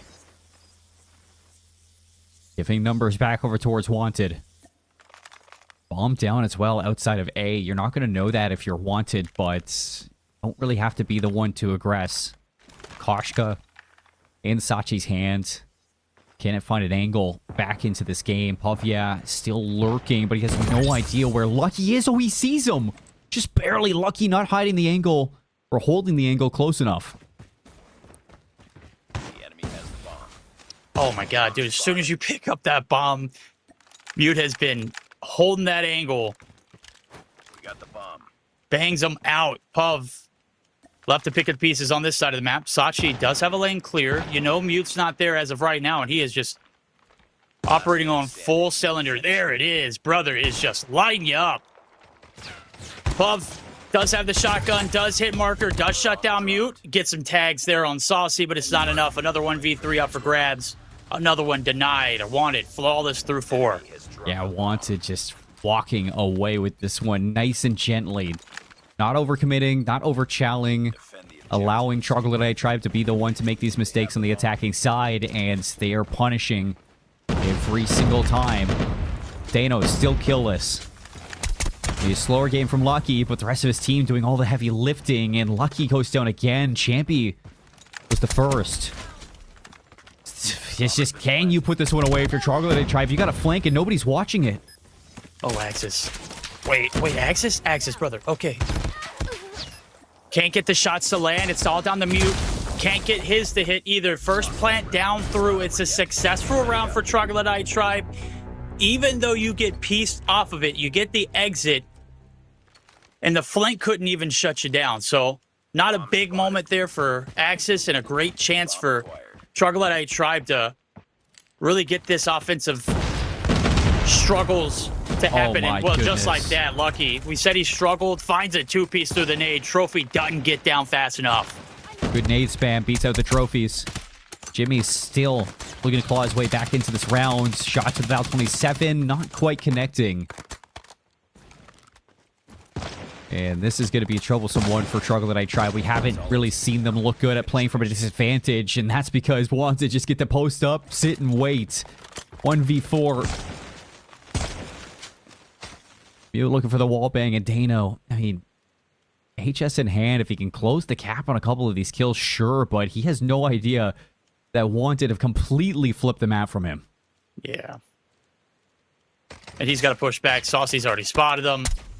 He's going to go ahead and tag you up. Dano 1v4 chances out the window. 5-1. Here as we get geared up for the last 2 rounds on this defensive approach here for Wanted. They have hardly been denied. Often have player advantage in the numbers. Several 3v1s. They're a 4v1 there. It's gotten ugly here for Troglodyte Tribe. Let's see if they can kind of reel it back in. It'd be great to find at least one more round before the flip. Saucy and Mute. 2 opening kills for Wanted, and with the angle, you just take it down again. Quick as ever for Wanted. 6-1 in the search and destroy, and you're not done on defense. They're in the absolute blender. It's like, we never stop playing that hard point. They've been getting grief since round 1. Let's see if they can dig themselves out of this one. Full commitment here for the defense. They are full court pressing you. PKM's coming out on the flip side of things. Dano taking some bullets through the wall. Jimmy about to get pushed here. Champion a spot. Yeah, champion for 2. Great positioning, great timing, great call-outs there from the crew. It's all up to you now. Dano goes down.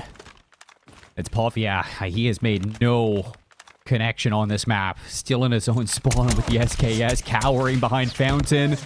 Wallbang's going to take you down, and Wanted just continuing to plow through this map number 2. No mercy. That was a hell of a call right there. Cowering in the spot, bro. That is exactly what it was. Bomb acquired. Poor Puv. It has been a brutal one here for Troglodyte Tribe. 7-1.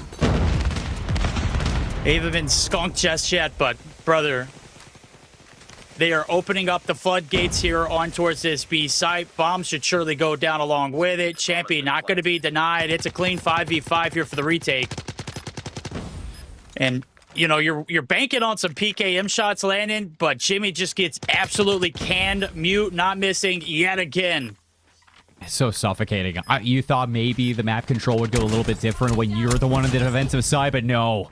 Wanted still controlling the middle of the map, and as soon as you cross through no man's land, you're losing your life. Saucy's going to put the nail in the coffin for an 8th round on Wanted.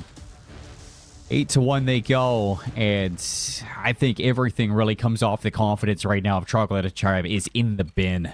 Yeah. Defend the objective. I mean, they never had an answer there on the attacking side. We flip it. It's just the same. Pure dominance on the flip side of things. Exactly what you want to see if you're a Wanted fan. You lose out on arguably one of your best players in Spy, who I was just informed couldn't commit as far as timing goes.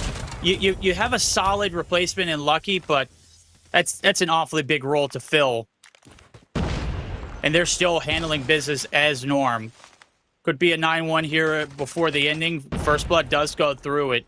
It's Saucy out of the equation. That's a big frag to open up with. Mute also getting tagged as well. Is going to get collected. The nade over the top doesn't quite land, but the environmental there from that vehicle exploding. 3v5 here for the what could be the last round still. Look at how much they're giving up to Wanted, though. And with mid-map just getting overtaken, because of that, it's an easy trade onto Dano. 3 versus 4 now. You got Champy watching the full flank, and everybody else just grouping up on the site. Bomb has been planted. This has gone from great to absolutely crap. Fade needs to reel it back in. Finds a 2-piece. That's massive. Champy.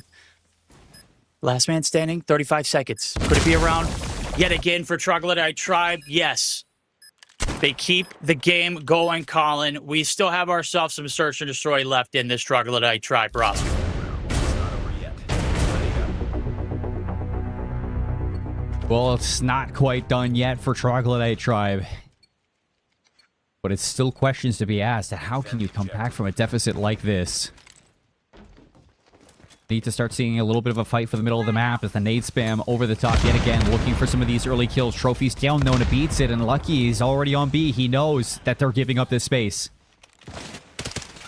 Oh, they're going to strike Mute for 2. Dano on the backside does manage to find a piece there to kind of mitigate the damage, but with all 4 players on that side of the map, they're going to have to fight tooth and nail to get some of this map positioning. Dano needs to play his life. He's going to be read by player number 2 in blue and Saucy. And the timing just couldn't have been any worse. Dano's going to be able to spot him. Saucy's not going to be able to get the read there. And Dano's going to be able to sweep on through. Backline's compromised. Here come the other 2 in yellow. Fade's able to open up with another. Lucky's going to find a 7th round. Back to the front. Lucky closes the door on the search and destroy. The Switchblade gets it done. 9-2 for Wanted and ease to close things out. Troglodyte Tribe with no answers in the series so far, and maybe a couple of rounds that go your way, but for Wanted, they are in the driver's seat back into full form for the qualifier number 3 here in Europe, and it really seems like this team, as crazy as that does say, look scarier than what we saw even last week, or last time. Oh, yeah, absolutely. And that's on the back of, again, making a roster change. Third time second time this season, I believe, for this Wanted roster. Saucy leading the pack there, 12-6. I mentioned him being one of the titans of this lobby as well. Mute hardly had to lift a finger with him right there next to you. You usually used to see in Mute with like 15 to 20 kills in Search or Destroy games. This one only goes to round 11, so I guess we'll cut him some slack. Obviously, he put on a show still. On the flip side of things, I just really a struggle from beginning to end. You have player advantage off the rip. You're not able to capitalize, and Wanted pick you apart. Yeah, they truly do. And I think that makes things scary for Troglodyte Tribe going into this raid control. Because when you look ahead of it, like, what do you think about in control? I mean, a lot of it comes down to, yes, the zone control for sure. I mean, that's the objective. But it's the life pool that you got to be worried about right now if you're Troglodyte Tribe. And every single time we've seen you go head-to-head against this Wanted team, they've just had your number when it comes down to the slaying. So going into this map number 3, I mean, it's hard to think that anything's going to change for this team verdict. I mean, it's really difficult to look at the hard point where you have even the lowest performing player on Wanted dropping more than what the highest performing player on Troglodyte Tribe is, and think that the Troglodyte Tribe can change the narrative on this map 3. It's going to be tough.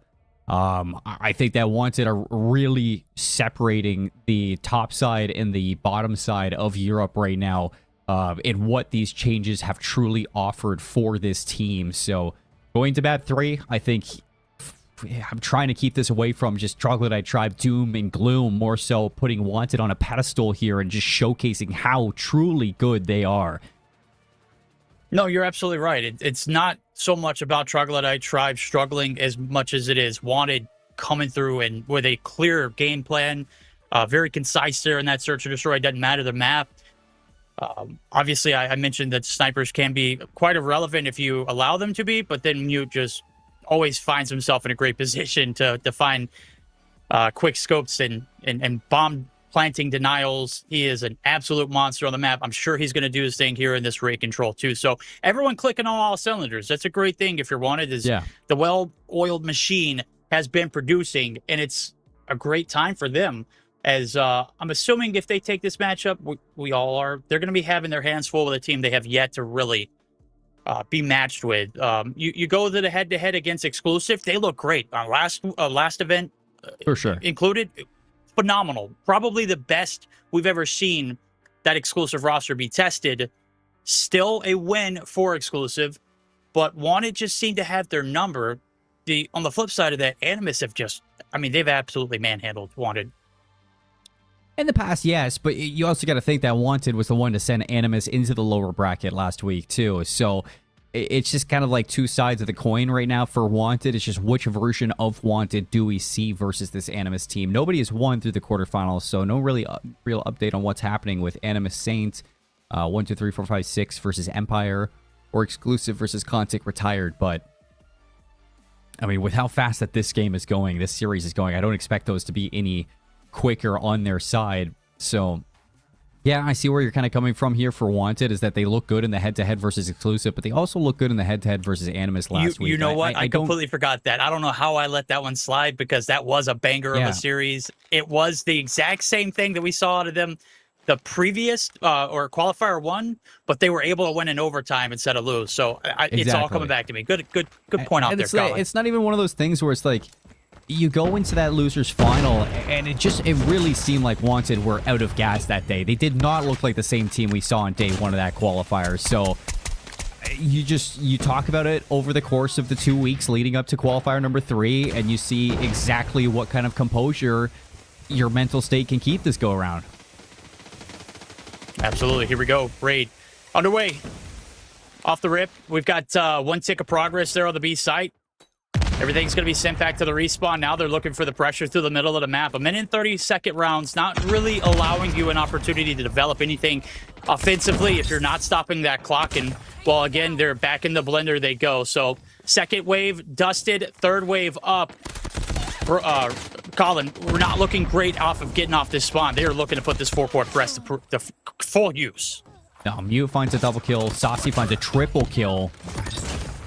And you're down to 12 lives already with only 41 seconds to get over towards B or A. And really haven't been able to get anything done from that. Hunter-Killer drone's going to be invested. Mute, a wall bang is going to connect onto the head of Fade.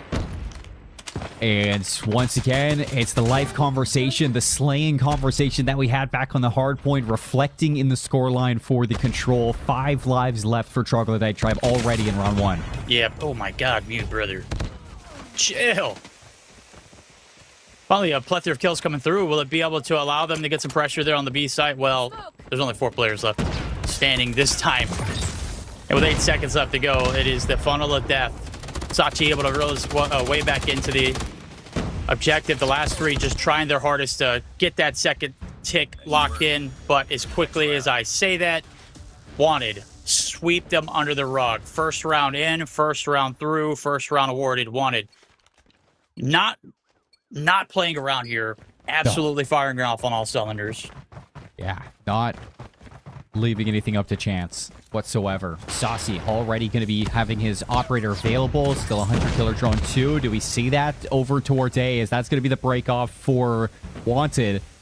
Hopping on that time, and Champion's going to look for players in the spawn. Fortunately enough, though, 3 go down. Troglodyte Tribe going to have some room to breathe back in towards the zone for a second, and it all falls apart. I thought Lucky was going to be able to get across, not so fast.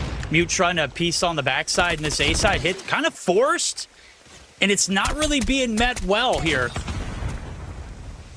Finally, some kills come through in blue. Wanted still striking the agenda here onto this poolside push, and it is dead in the water. Second wave, not so successful either. And now you got to start thinking, hey, they're going to full court pressure on the A side. You got to start pushing the B, and you can see off spawn all players from Wanted now making that motion towards ring. Yeah, Troglodyte Tribe looking a little bit better here. See what Pavyak can do. He takes down 2, and that should slow things down. It won't. Instead, that just forces the operator out here from Saucy. War Machine going to be invested. Looking to do some damage into the players approaching. Pavyak trying to get his way back in to just contest this time on B. First tick being worked on. Nobody's going to get here. Look at the spread from Troglodyte Tribe. They're just leaving 2 in garage for the players off spawn. Yeah, well, they got to get the kills first. These operators coming through in full effect. Champion might have overextended there. Like where your head's at, kid. Not the play. Fade able to find the first there, and Champy getting farmed off the bat. These operators got to go. Axis trying to find value out of this Ani, and is going to get absolutely demolished off of it. Spawns right back in front of Fade, and well, he had his Tempest out and may have pulled it prematurely. Doesn't get the shots to land. He's going to be dealt with. Still 11v15. I think there's nothing to be worried about here for Wanted. You know, you just got to take care of the players in your spawn. You've done so at least for the 1, so you've broken this, and that's going to actually pull Dano away from that garage. Everybody looking to flip this one, and Jimmy goes down, so suddenly that life lead is only 2 lives now. There it goes. They're forcing it. Spawns are coming through on the court side of things, which is not great for Wanted, but as long as they are up top, they've got topside control. Should be everything. Axis not quite aware of the situation. They push up the stairs. They clear the backside. They have the player advantage. They have put their foot down here on this defensive approach and look much better. Still a chance here for Wanted. They've got 5 bodies. They've got to be flawless. Well, 4v9. And the Annie was invested to this round. It's going to be a player through ring, but Saucy's going to find a kill. Jimmy finds one on the other side, slowly whittling things down. It takes a lot in this round from Troglodyte Tribe, but they're not going to let up. And even when the going gets tough, they still hold on to this round. 8 seconds left. There's nothing Saucy can do. In the time, in the lives, just too much to deal with. And Troglodyte Tribe, what a round on defense. Not going to give up, even with how difficult this matchup is. And the great thing, too, is you got 3 operators to start this round off. So if you feel a little pressure, if you feel like you need an opening, you have that to rely on. So what could have been a steamroll is going to be brought back in to fold. We'll see what Troglodyte Tribe can do off the opening split. Champion through the middle of the map, going to be able to find a 2-piece. Jimmy quickly responds back. Fade now looking for the map control. This could be big. They got to clear the player around Laundry. Saucy going to be able to find the first. Mute going to get shut down in the middle of the map. And that Laundry player still alive, going to be forced to push on out. They're going to be able to collect. Axis trying to find bodies through the middle. Is going to be able to do so, but 2 ticks of progress. Wanted really need to figure this out. Are they going to send bodies over towards this ring site? It looks like they're just going to play the middle of the map and hold for this A-side push. Yep. Play for exits. See if you can swing these lives a little bit more. Axis, though, looks away. at just the wrong time. It's going to leave a lot up to Lucky right now, and he's only able to get the one. Puffy's going to break through. And into kitchen we go. Pred missile from Jimmy. Huge. See what that can find. A double kill, but will it amount to anything? So far, no. You know Puffy is going to be in your spawn in kitchen, so everybody's going to go clear him out. And that's the right call. That's a player that could be on a hell-sent mission. Jimmy through, finds the trade. You take down the equalizers as massive Mute, trying to force you to push through him if you want to get poolside. He has a Tempest at the ready whenever he wants it. And the defense stepping up strongly. Only one operator invested so far this round for Troglodyte Tribe. And I'm kind of starting to question, are they looking for the map control first? I'm guessing so. And I mean, the delayed pops could cost them this round. Could. They're still holding on to it. Tempest in the hand of Mute. Slowly going to be draining away. Hunter Killer is going to be popped and pulled. Tempest good for one. 3 players in your spawn right now. You have no idea. And now you're just looking towards the clears for Mute to take away. It's Dano and Fade overwhelmed. Jimmy with the death machine not able to get anything on the other side. Lives down to 4. Fade's going to get rid of Mute, but the damage has already been done. This round is already over. Oh, what are we doing? And the Tempest from Fade's going to get used? Tempest from Fade. Jimmy popped Death Machine. Dano has already popped Sparrow. Boys. We had 3 operators to start this round. You didn't need them to get clearance onto the ring site, but the timing is just the absolute worst. And what was looking like a pretty good opening just kind of dwindled. You let time get the best of you there. You didn't find kills on the transition. You didn't pop ops early enough, which is, I mean, not a good sign. And then you waste at the end? Colin, this is not good control gameplay out of Troglodyte Tribe. It's not good at all. I think that's just a moment where the panic gets the best of you. EMP for Mute, Pred Missile, Hunter Killer Drone, and the Sniper has been one thing to deal with in total. Axis on site. No ops just yet. If you imagine as soon as you get this set up, that's when the EMP is going to be used, and he's just going to double down with the Pred Missile too. Oh, dude, that's big brain. Trophies out of the equation. Predator comes down. 2-piece yet again. And they're looking to push you back deep into spawn. Axis, tip of the spear there with that Annihilator. Jesus Christ, spit it out, Verdict. I'll write it down next time. 28 v20. B zone's captured. Only person behind enemy lines is going to be Fade. He's going to be late to this rotation. He might be able to get a chance to catch Mute, but this is a really slow rotation coming out from Troglodyte Tribe. Still, though, Champion not able to get anything with the Equalizer. So they're not out of it just yet. It's going to force Lucky off the death machine. He's still trying to force his way into the basketball court, forcing out those garden spawns deep in the back of enemy lines. Yeah, that's massive. You open up those floodgates, they're having to spawn all the way through that laundry site, and now you're just finding kills to go along with it. First tick of progress looking to come through. Bodies off the respawn. Dano cutting him through in the middle of the map. Smokes out. Good play. Shut down. And now it's all on to the players on the back line who do get the spawns, but they're right in the crosshairs of Mute, who shuts him down. Mute's already got another Tempest. Haven't really seen him miss too much with it. Pred Missile from Lucky. They're just looking to end it here and now. Sachi with the Annie one last time. No Soap's not going to hit. Wallbang doesn't finish him off, and Champy, so what is that? No way he wins that fight. Still Troglodyte Tribe are holding on to the zone, but for how long in a 16v6? Make it 5. Second tick of progress locked in. You've erased the progress through, but the body count is where it's at. End of the line here for this winner's bracket. For the side of Troglodyte Tribe, they need a miracle. And let me tell you, they don't come easily here on this raid map. Bodies off the respawn. Still plenty of time to get the job done. Dano on the back lines. Puv, yeah, able to reel it back in with 2. But Champy is able to find another. And they can live off trades if they are wanted. Still job's not done. They clear the objective. Only 2 players left standing. It's doable, maybe? I mean... All right, never mind. Hope's left. In a world. Not this world, though. It's going to be a 3-0 sweep for Wanted over Troglodyte Tribe in the quarterfinals. They move on to the winners' brackets, and they do it in a considerably quick fashion across all 3 modes. That's a big one for Wanted. I think when you're just looking to get back into that high horse that was your confidence back last week, especially going into now some high-profile head-to-heads with Animus potentially up next, I think Wanted is putting themselves in the best foot. Yeah, and I think you called it early before we even started the series, too. If this Troglodyte roster wanted to compete with Wanted, they had to do it on Raid. And there were several opportunities for them to do so. We get into that 3rd round, and they just completely take the mickey, as Brody would say. There's no way we get that cap there on B. We have damn near the same life lead, right there neck and neck, and we don't pop ops almost instantly. You had 3 coming into the round. Like, either start off strong with that or find a way to put yourself in a position to capitalize with some ops on the backside of that. Yeah. The timing in which they called those ops were so brutal. No, I totally agree. And I think for Troglodyte Tribe, they're going to watch back and they're going to probably realize that and say the moment got to them.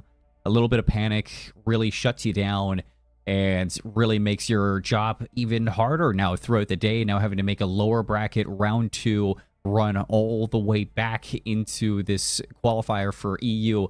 Number 3, we're going to take a break here on the desk, and when we come back, we're going to have those semifinals ready as we truck through this bracket even more. Verdict. Got some more matches very soon. Absolutely. We'll see you on the other side of it.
Welcome back, ladies and gents. We're here for our third series of the day. We've got a banger on our hands, Brody.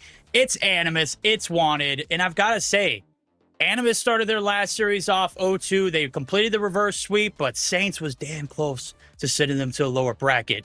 Do they have the sauce to reel it back in here against a much better Wanted opponent? Or, I mean, I don't know. Saints great now? I can't make wind of it just yet. Yeah, I can't make head nor tail of it as well, right? So, as you said, Saints, they were 2-0 up in that series, and then the reverse sweep came through from Animus. And obviously, Saints are a good roster. For those of you guys who aren't aware of what that Saints roster is, that's Aves, Kel, Gon, Grizz, and Sanic. And I believe that Lucky was on that team and it's since left, right? Yes. So that's one of the big changes coming into this week. So Saints are not a bad roster by any stretch of the imagination, but I think if we're talking big picture here for a sec about the positioning of Animus on the whole, where they have been at this season thus far, I think they've gone from being the definitive number 2 team in Europe to really questionable about where they're at. Obviously, they lost that crown last week. They lost to Wanted before taking it again in the losers bracket final, and now they're getting sent to game 5. They had to go for a reverse sweep versus Saints, and we go back to the rematch of Animus versus Wanted. This was our banger matchup last week, Verdict, where we saw Wanted take it in game 5. It was the biggest upset we've seen this season in Europe, and there is a good chance that the same thing could happen again here. And this is a great chance for Wanted to come through and really shake things up too, because if you're looking at it, we're in the third final week of qualifiers. You get a 1.5 times multiplier. If you're able to steal a second place here, could be everything for the standings. I'm looking at it. It's only like 29-point difference between these two. As we take a look at the best of 5, we started off Hacienda Hardpoint, Meltdown, Search and Destroy, Crossroads Strikes, Combine, and Coastal. Hacienda is where Wanted started their matchup against Troglodyte Tribe. And Brody, I know you were probably on the back end watching it. Yeah, it was a brutal knockout to start it off. Yeah, 100%. And I wasn't necessarily surprised by that. We were sitting there in the green room being like, oh, well, I mean, this is just Wanted doing what we expected them to do, given the fact that they were such a phenomenal team back in week number 2. So I wasn't necessarily surprised by that. Of course, they did have a couple of slowdown moments. I think particularly in that control, they lost a control round. They lost a couple of rounds in the Search and Destroy. So it wasn't entirely clean from Wanted, but they did have a good time on Hacienda in that matchup. Hacienda, of course, is also a map that was played back last week when Animus and Wanted played against each other in this very same round. This, of course, being the upper bracket semi-finals. And that was an Animus victory, 250 to 247. So it really feels like this is a map that both teams are really comfortable on, Verdict. And I think we're in for an absolute banger here. No, you're absolutely right. Take a look at the vetoes too to come along, take off Arsenal. Arsenal being like a stronghold there for Wanted, going to be a hard veto throughout this entire journey. Tunisia and Firing Range won't see any of that, as well as the standoff and raid. Crossroads Strikes, the last time these two met was a very offensive approach by the side of Wanted. That's how they were able to beat this Animus roster. Obviously, it went to overtime in the Search and Destroy in Game 5, but that was really the defining moment here for this team. We'll see if they can get it done here on the opening site. It is Animus and Wanted, the upper bracket semifinals, ladies and gentlemen. Let's get it going here in Hacienda. Brody, should be a banger, as you mentioned. Alrighty, let's see how this one goes, folks. Again, 3-point game last time around on Hacienda Hardpoint between Animus and Wanted, and we're expecting more or less the same kind of thing once more, as it's already a pretty good start coming out from the Wanted boys. And you know, we compare what Wanted had in the last game comparatively to, you know, this one in versus Animus. And we do expect Animus, I think, to be a little bit more hot on the draw as far as getting into that hardpoint is concerned. Absolutely. Through the first few seconds, you can see not really much of a contest out of Animus off the rip. Topside control there from Wanted. Shots being rang out from the side there from Axis, going to be able to force the back down. Break's finally going to come through. The back 30 now up for grabs. Saturn and crew looking for plenty of map control, but they are going to get absolutely griefed off the objective. Focus now for Gathilla's over top look. Saucy still there. Saucy unsuspected. Saucy shut down. Good start from Wanted as they look to take a ton of time away here on P1, and they will get it as well. I actually kind of like this play coming out from Animus, right? We rotate towards P2, and you know, you want to be the first team in. It's all about the setup from this point onwards, though. If you're going to give up 10 seconds on P1 to hit rotation towards P2, bearing in mind there's 8 seconds between hard points, you better make sure you don't miss. Yeah, opening kills there for Champion Lucky. Not good start here for Animus. They're here in Lambo off the rip, but they are getting bodied off of it. Break coming through, it's Champion's going to get shut down. So what was looking like a promising break, going to be, lo and behold, a firm hold. First wave of players through. Wanted, going to be denied off the rip. Mute's the next man up. They've got numbers here on the inside. Champy's able to win one. Still one more player left standing, but the quick respawn should come through in favor of Animus. They're going to be able to hold off that second wave as well. Good start coming through from Animus. And good reading of the spawns as well. We talked about this being a hard point where we kind of needed Animus to have a good hold, and they've done that so far. Players pushing out towards the backline. I like the play calls coming through. And Animus, they're wasting no time. They're getting all of this util, and they are using it pretty much straight away. Narks gets that predator missile, says, hey, this thing's coming down. Then Saturn with a follow-up for the Sparrow as well. I love this play call coming out from Animus right now. It's not flawless, but I would say it's about as close as you're possibly going to get on a P2 this early. Yeah, last little 7 seconds of scrap. Going to be able to even us up, maybe just a tilt in favor of Wanted. You see the last second contest to go along with it, looking for the exit kills. The setup here early for Animus. They've got the numbers, only got one player to deal with on the flip side, or I'm sorry, it's Wanted. Brother, they were lining up top, but it was wrong. Animus late to their rotation, still going to be able to get a break. Lucky shut down, and that is not a great way to get those operators rolling if you're Wanted. I want to need to have better value out of these operators towards the back half of this hard point. Champy's going to get cut down with his equals, and now it's just down to Mute. He was very weak, so can't actually get actively involved. Now we'll go back towards the hard point, and maybe we'll have a better go of things. Mute is one of those players for Wanted that we know is able to step up massively. We saw him become champions of the Bobby Plays Sniper World Cup alongside Veer and Balor for Team EU, which was a shocker to pretty much everybody. Mute was a big part of that play, and he obviously was also a big part of the play for Wanted last week as well. So if anybody is going to step up and really show what Wanted is capable of, it is absolutely. Oh, absolutely. It is a team full of five-headed dragons. They've added Lucky into this roster. He's really trying to figure things out here in this hard point, really getting tested to the limits. This is one of those maps where if you're not getting that SMG rolling on the objective, it could be a problem. Right now, everything's at a dead even. 68-64 rotation being made to P4. Axis looking to put him in a little bit of a chokehold. Does find 2 on the outskirts, but it's 3 in blue. Break is imminent. Wanted, found on the outskirts. Now they're getting pieced. Animus now starting to have a good go at things. There is one player that spawned out on the other side of the map, and I think Mute is actually going to be more prepared with stopping the reinforcements from getting towards the hard point, as opposed to actually hitting the kill. Unfortunately, he only finds 1, and that in Sombor. Maybe Lucky can help out his teammates. However, job is done. Technically, one player now going to be in towards the hard point isolated. That was player number 3, Gafilla. Is holding, though, very strong, and will get the help just in time. Now that Animus can get the back 20 seconds off this hard point, they're also starting to get some of that util. Oh, Shark, brother. Waiting for you to slide peek in his favor. He's got the big guns out in the equalizer. He's finally going to get shut down. Saucy for a chance at a break, but it's just for scraps. Still plenty of players here in blue. Animus playing it through old. Axis, last man standing. Smash it through the mid-site. First set of hills down. Brody, 98-78. 20-point advantage. Let's see if Animus can keep it rocking and rolling. Animus doing a really good job of that. This game has been incredibly back and forth. And again, we go back towards that kind of analytical point about which players we expect to show up for each side. And really, for me, you know, I don't expect Mute to be Superman every single game, but he is not having the same out-of-this-world performance he was having back in week number 2, for sure. He was the one dropping absolute bombs in hardpoint. And so far, he's been pretty much aligned with the rest of the board. If he starts to set things up in a massive way, Wanted will have a good go of things. Right now, Animus on the wrong side of the map for the PT rotation. Wanted will take that all day long. Absolutely. Narcs, next man up, shut down. Tempest at the ready here for Mute. I'll be interested to see when he pops. I'd assume it'd be for the setup or the break there on that P2 rotation. That's where they kind of got creeped in that first set of hills. Plenty of time being collected here in both. 118 to 98. Last little bit of scrap time up for Wanted. Should be theirs as well. The early setup should be lit up in blue here for Animus. Nothing new. Nothing to prove here. Wanted, need to strike, and here comes the operators. Out to make it threefold. They are looking to hold off this first wave in full, but it is Wanted who are going to be able to get some numbers in, but shut down. So Animus still remain in control based on Shark's location, but it's only now the time to strike here for Wanted. They're getting eaten alive there, Brody.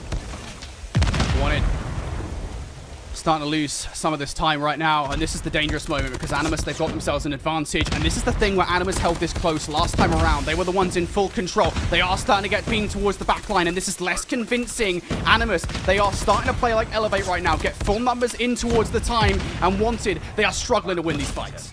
Mute, I said he had the Tempest ready. Could be big. Finds 2. That's a great little opening, but there are still numbers here for Animus. Barking through the front. Lucky with a 2-piece of his own. In return, Saturn puts him in the blender.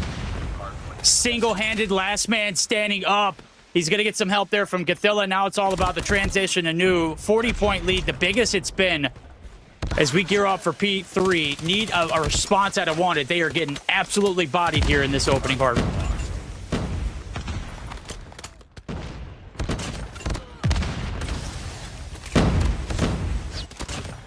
Oof.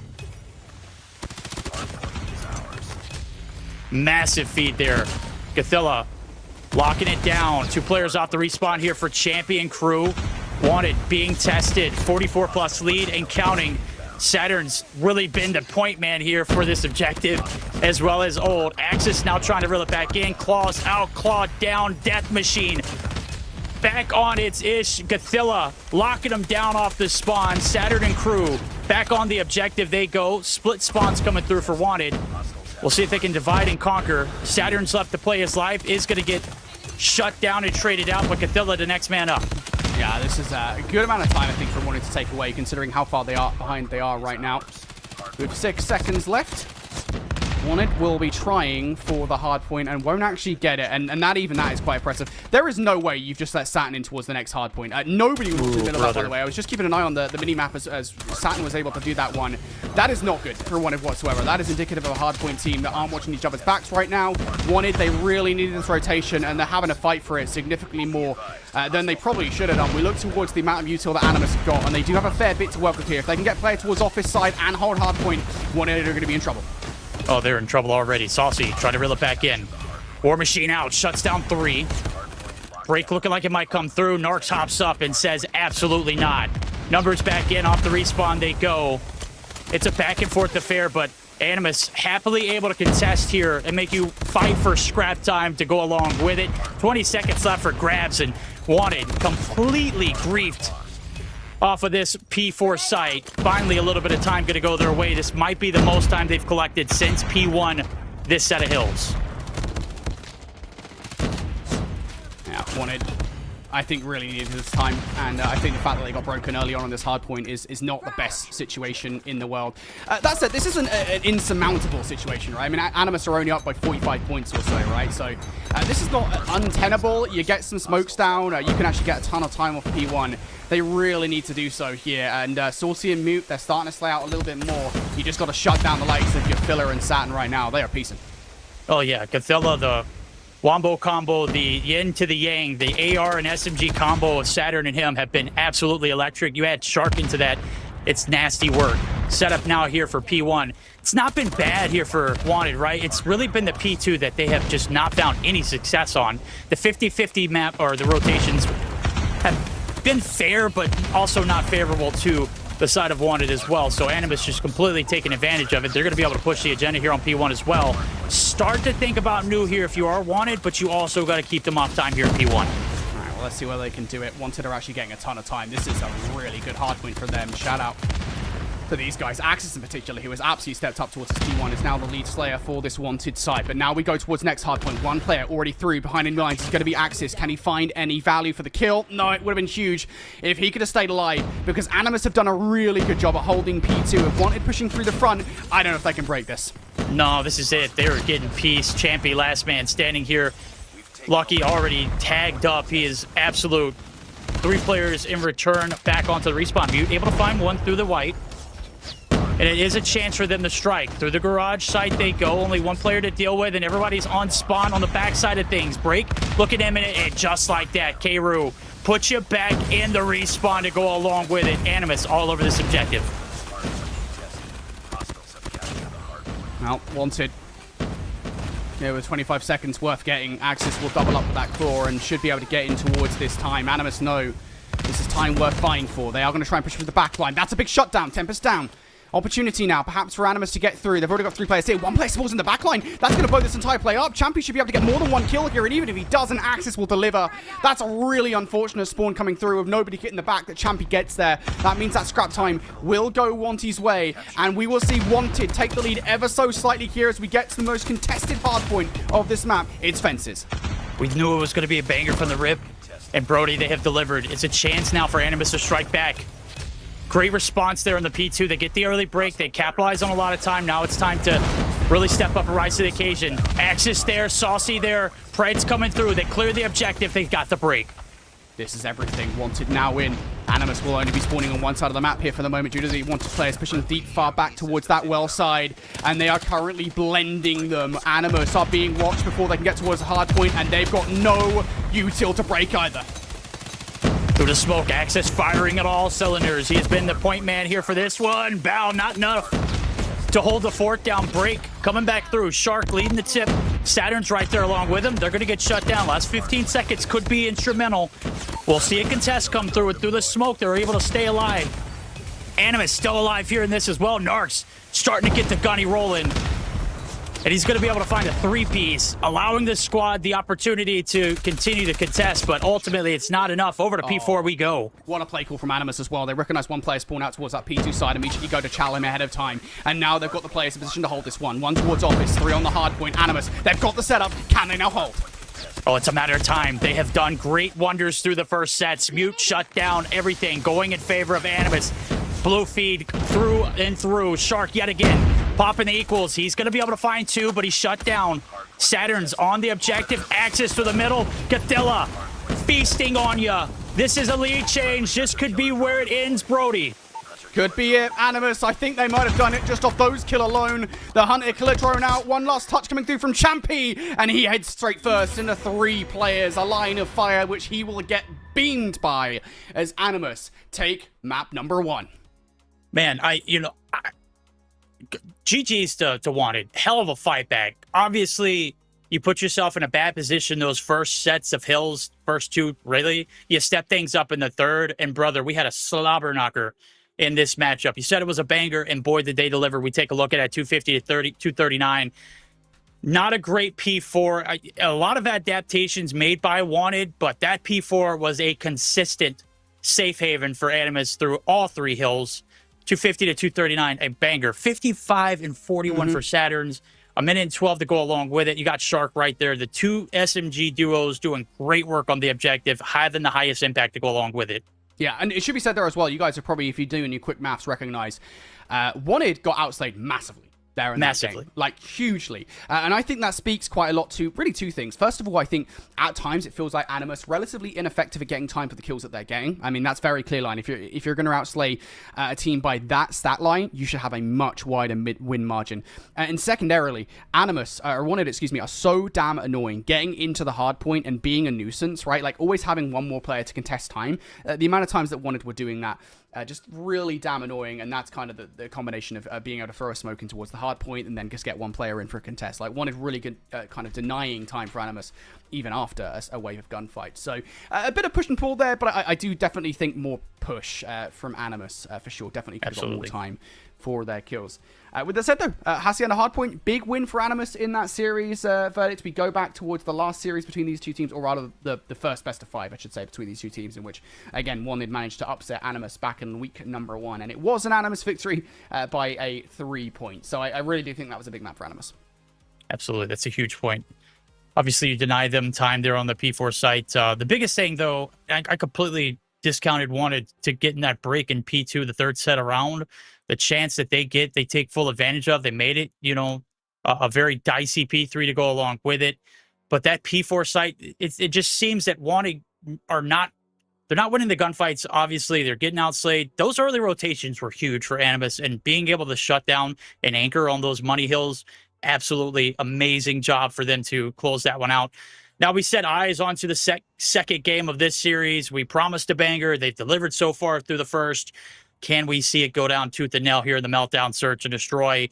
Certainly going to be interesting to strike back. The Gunny's not necessarily as hot as you'd like for Wanted, but they have been proven time in and time out to really deliver here in Search and Destroys. I'm expecting a big answer back out of them. Yep, 100%. They have to have it here on this Meltdown. And interestingly, that Meltdown's actually kind of got in towards this best of 5, because it wasn't something that they played in either of the matches back in week number 2. There it was a Coastal Search and Destroy that went its way, and then a Slum Search and Destroy that went its way. Both, by the way, went pretty much the distance, a 9-7 to Wanted, and a 9 excuse me, to Wanted, respectfully. And then even in that final matchup, it was a Coastal Search and Destroy again, and that time completely turning the tables in favor of Animus. So I don't know what to expect from Meltdown, but I do expect a close Search and Destroy. Just a heads up, guys, we are waiting. I always love calling players out for this because it's always a fun time. Oh, yeah? I don't understand how this keeps on happening. It's one player on a team. I'm not going to name names, but one player on a team doesn't have Meltdown downloaded. Now, Verdict, could you explain to me how a player that plays the game a semi-professional level, probably even a professional level, I think we can say, right, doesn't have a map that they play on a regular basis downloaded? It's been a week since an update came out, close to a week. Yep. Monday or Sunday night is when it came out, so you've had a week. Now, what I will say is, in response to that, this wasn't their map pick, so I would assume that they don't have very many reps on Meltdown. And Meltdown's not in the map pool for rank, so I would assume that that's the only reason why said player was not ready with the asset to be downloaded. But that's neither here nor there. I won't try to defend Saucy in this case. I'm sorry, we weren't trying to mention anybody's name, but I couldn't help it. We're getting geared up for it. Game 2, nades over the top. Saucy, I said his name earlier. He's delivered the first blood via nade. Saturn's there quickly to return. Yeah, really big kills coming through. I like the aggression coming out from Wanted on the defense. You immediately lose a player and you immediately respond in kind. Saucy on the hunt for more, and well, he's not going to get beamed down. Keiru, I don't know if Mute's aware of Keiru's positioning. I think they might be, but this player positioning towards the back line, Lucky, is now going to have Animus trapped in. They have nowhere to go. They cannot get out towards the back line. If the very least they do try, they should be called out. Axis surely saw Shark make that rotation towards the back line. If he didn't, that's a bit of a blunder. Might be. That's neither here nor there. Kills have been found. Office site. Main focus on the back lines. Axis continuing to take up some shots, but I don't think he knows it. Shark's on his rear, and he's going to be able to get a free kill. So, spotted or not, deed's done. Even us up 2v2, but the bomb is down in Narnia, and they've got both players to deal with. Mute inside your boiler room. Lucky, they're on the stairs.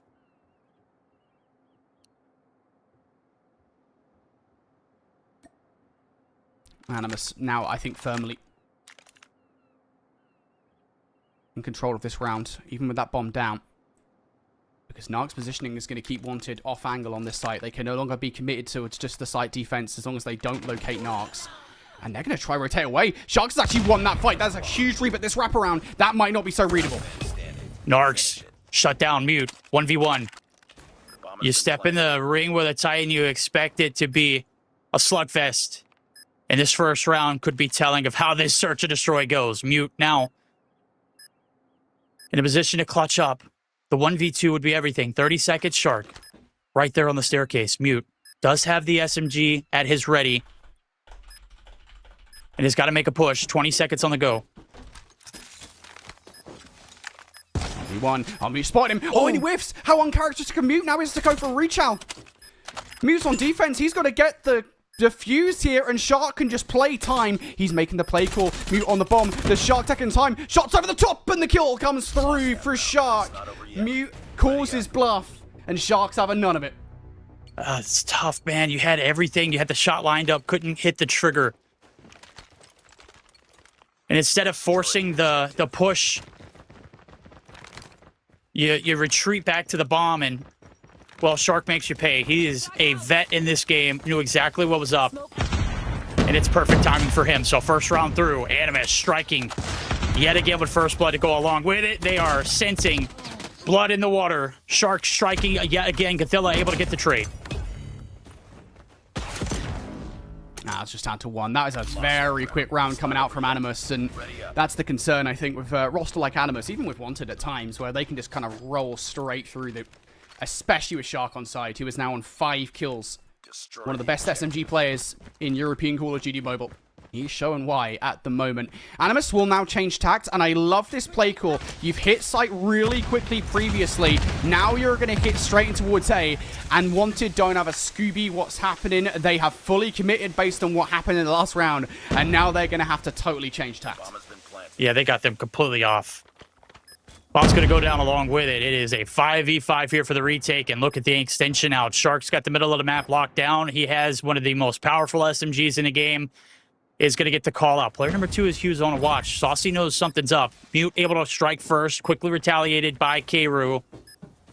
And when the gunfights on the outskirts are being 150-50, on the insides, it's going to be Saucy's trying to slip the net, and that is possibly going to be the round. Mute last man standing. Gets a shot on one. Wow, yeah, okay. Well, it's difficult to win a 1v3 when you're getting caught out and open. Not a lot of coordination here from Wanted. They seem to panic on that retake, and it really cost them that round.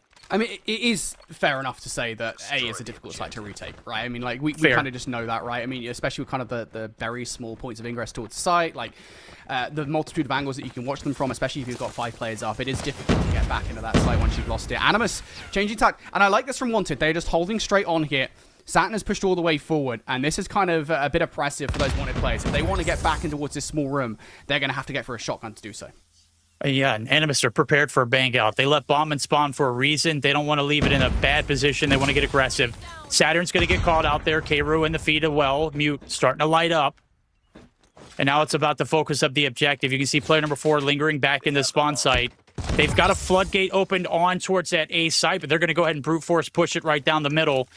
And the investments on towards this B side of things now going to be double back. So they got their kills, they got their fill, they're heading over to A, and we mentioned how hard it is to break. 2v2 here for the hold.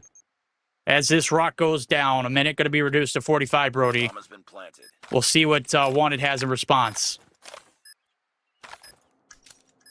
And once again, it's not, again, that the similar situation here. The only difference here is the fact that Kru's out of position, and even Kru taking shots. That is good for Wanted here. They now know they've got a 2 versus 1 on site. They're going to go straight for it.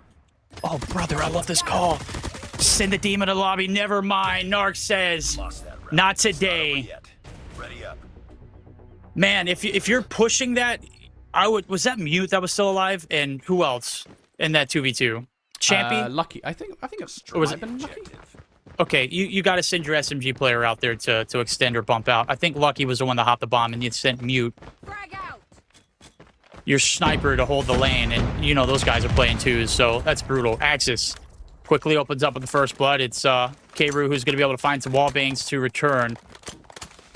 And while we start these rounds off 1-for-1s or 2-for-2s, whatever have you, in the deeper pockets of these search and destroy rounds, it has been nothing but Animus lighting it up. So nothing quite on board for Wanted off the bat, and they're already getting peace on the back lines too. Already an extension out. A-bomb's going to go down too. This is getting ugly, Brody. Completely disastrous. And the thing is, Wanted even making these 50-50 play calls somewhat correctly at times. And then as soon as they lose that first blood, they just don't know how to adapt late in these rounds. This has just been brilliant offense for Animus. So they are playing the map so perfectly at the moment. And look at the post positioning as well. I mean, you've got Kru who's all the way forward here.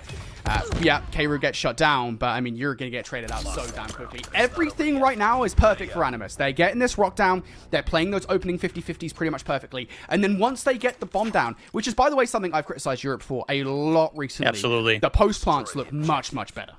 Oh, they're so clean on it, brother. They've just... Everything that they have called has been perfection. Every read that they have made has been proper, and Wanted just haven't been able to respond. They have been absolutely silenced through here. And the map pick selection here has been absolutely perfect to go along with it. The offensive strikes have looked brutal. Is Shark able to find that first blood? Mute not really playing his life here and getting an extension out on that A site. Not the call. Quick hit over towards the B. Bomb's going to go down. 40 seconds, Brody. 5v4 Saturn. Not missing. Champy is shut down after finding one. We've got 2 players left. It's Axis all on his own. Nah, he's taking shots as well. He's dead. He is dead. Oh my goodness gracious. Animus perfect. Like, legitimately perfect through this search and destroy. I don't even know what else to say. Everything we wanted from them is just literally on point, right? They are playing everything as a team. They're, even in the moment, right, where we're looking at them kind of taking on a 2v1, for example, they constantly hit that together. Like, there's very little individual play right now through Animus, and that is what you love to see. Wanted at the moment, they are just taking 50-50s, and the majority of the time, they are losing them. Good trophy systems down, though, to start this round. There is a lot of utility being exhausted by Animus, and all of it is being neutered. So, I will say, this is actually a pretty good start for Wanted. No, look at the back lines. Dude, they're getting absolutely crammed through. And P, Shark, Cathilla, Champy's the last man on this side of the map. He's going to go down. What was looking promising, nobody watching the middle of the map. 2 players able to just traverse right through the tunnel. And what was looking like a prime setup. Bravo, what a read. Just absolutely on point. Over yet. Animus, this is their map pick for a reason. They made everything go their way. On the reads, on the investments, on the switch ups. Wanted just completely dead in the water right now. Mate, that is an insane read towards the end as well. Well, the last player's coming from, like, yeah, they're just going to hit the side. And, like, Shark has a choice right there to watch one side or the other. The fact that he chooses that side of the map is absolutely phenomenal. Fair play. Animus once again. Shark straight through the middle of the map. No fear. And to be fair with the way that Shark has played through this one, why would you? They do get the bomb carrier down, but look how quick Animus are to pick that thing up. There is literally zero fear in the way that they're playing at the moment. And now we're even odds here, 3 versus 3. Once again, Wanted have to do what they've been unable to do so far, which is not only retake the site, but let's just start with getting in it. Yeah, I mean, you got to find a way to entry. You can't do it solo. You got to tag team. Saturn's briefing you off the rips. Shotgun, HSO. We've seen him use a plethora of different varieties. Striker last event, this time back to Old Faithful. K-Roo putting the finishing touches on it. Mute's going to be called out. Mute's going to be collected. Saturn with the last. It's not over yet. And a perfected first 8 rounds here on the offensive approach. Animus are on map point. Destroy the objective. This has not been good, Brody, for Wanted. Morale is at an all-time low. Confidence is absolutely destroyed. And they're just left twiddling their thumbs here in these rounds. And, well, now they got to do it on the offense. Let's see if they can change things up.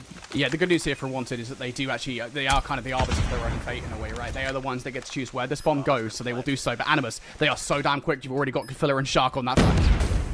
Oh, man. Oh, he's going to be called out. Mute going to be able to hit the shot. Still Cathilla there up top. Cathilla's going to be able to find one on the approach on the back line. Mute's cleared out their spawn. And now all focused towards Animus's sight through the middle of the map. Saturn's brother finds another 2-piece. Gives Narcs hope here for the 1v2. I think we'll see as well. With the snipe, but not the second one. Now brings it down to a 1 versus 1. There is enough time here. This is going to force Mutant towards the site. Narcs might have just heard him. Yes, he did. 1 versus 1. Narcs going for the chase with the snipe. He hits the leg. That's so unfortunate. Now not enough time to get the kill and the defuse. If that shot is literally anywhere else on the body, Narcs will get the kill anyway. But if that shot is literally anywhere else on Mute's body, this is over. Dang, brother. Hanging on by a thread there. Literally one shot at a dream. Mute gets the graces of being toe tagged. Not bagged. Plays his life. And a round awarded finally for Wanted. Let's see if they can continue to strike gold here. As you said, you could dictate the pace on this offensive approach. And while back-to-back rounds, they're going to be completely uncontested through this site. You got Axis there looking for the exits through.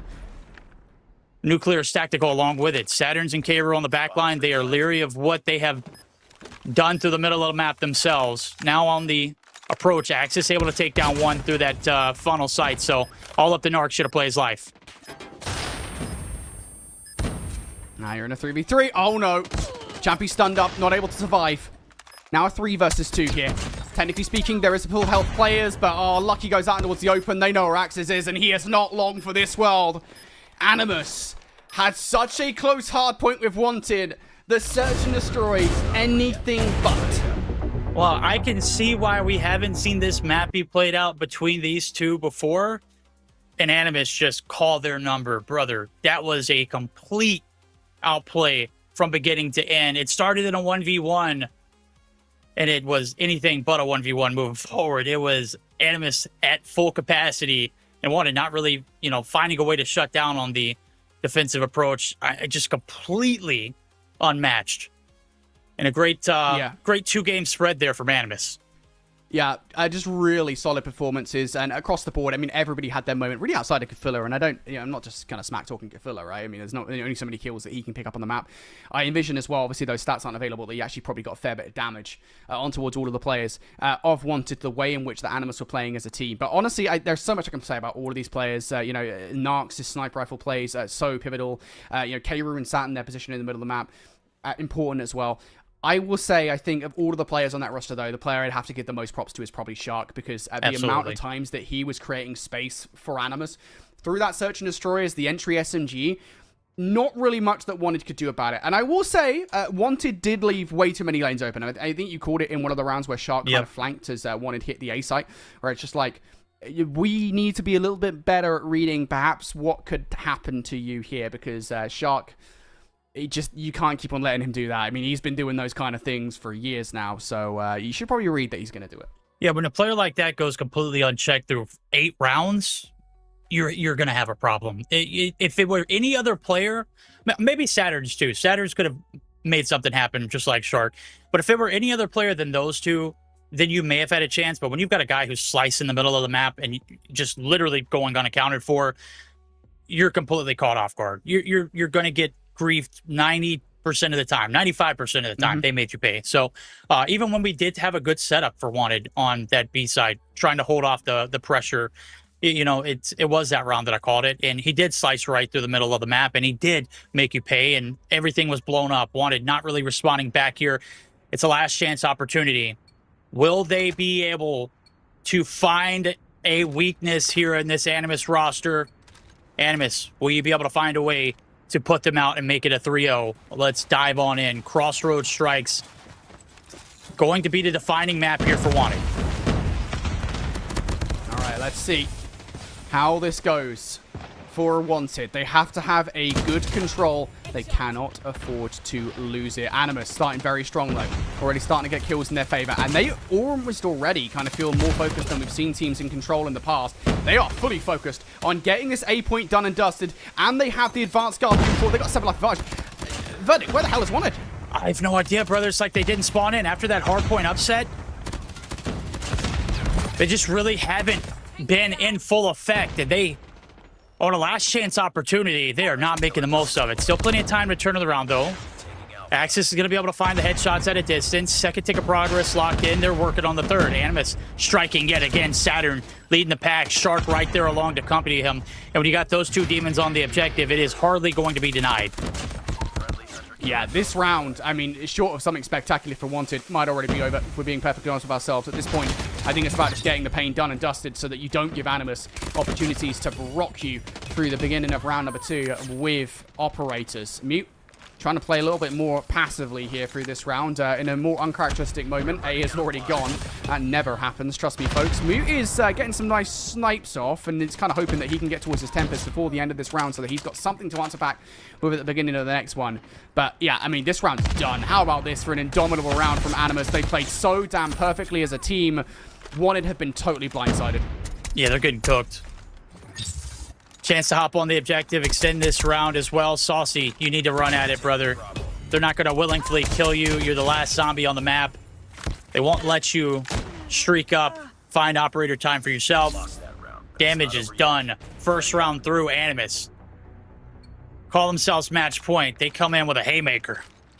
Yeah, that is an incredible start towards this control. The good news for Wanted is that there isn't necessarily a flurry of operators to contend with just yet. Keiru and Gavilla have theirs, and that might not necessarily warrant early execution on those operators just yet. It might give an opening here to Wanted. Almost immediately, Saturn is going to get his Sparrow, and he will utilize it for a couple of kills. Yes, you get traded out, but they are absolutely dumping at the start of this round.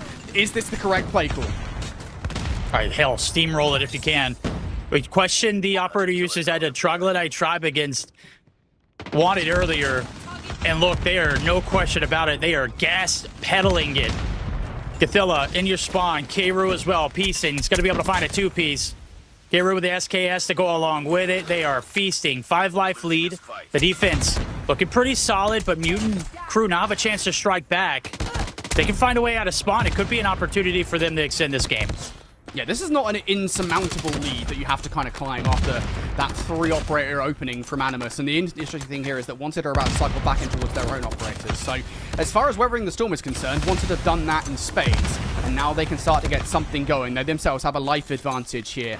Animus, they do have an EMP if they want to use it. That would prevent any operators, but a couple have already been invested. This is not good whatsoever for Animus, which I didn't think is something I'd be saying after that phenomenal round number 1. Just 2 players on B, though, or A, excuse me. And Animus are deciding to send 1 player forward in towards a spawn. That is Shark with those equals, doing a lot of damage right now to those Wanted players trying to get out. Oh, he's going to be able to be neutralized. Damage done, though. 6, make it 5. V8, 15 seconds on the clock, so... It's a TDM with a time limit. Everything pressing in favor of Animus yet again. Narcs does have Danny if it does choose so. Almost doesn't quite finish his food right there. It could have paid the price. 4v5. Mute pulling out the big guns. Questionable call. Kru looking to shut him down. Gets access instead. Mute's on your back line. Just down to a 1v4. Champy's not doing anything. And that is a big round here for Animus, especially off the back of their investment at the start. You bring 3 ops in, you better make sure you damn win that round. And the good news for them is that Wanted, they had an opening, they saw it, and they tried to take it by investing operators of their own. So it isn't like Wanted going to come into this round with a flurry of operators. Animus are not going to be fully up against it. It's pretty much all even Stevens, just 2 for 1 in ops, and Lucky is going to bring his out first. Yeah, that's a good way to start it off. Trying to prevent that rotation through. Champy there to get your trade, so no value off of the death machine to say. And I out there for Axis to kind of pick up the pieces, and Saucy's saucing it.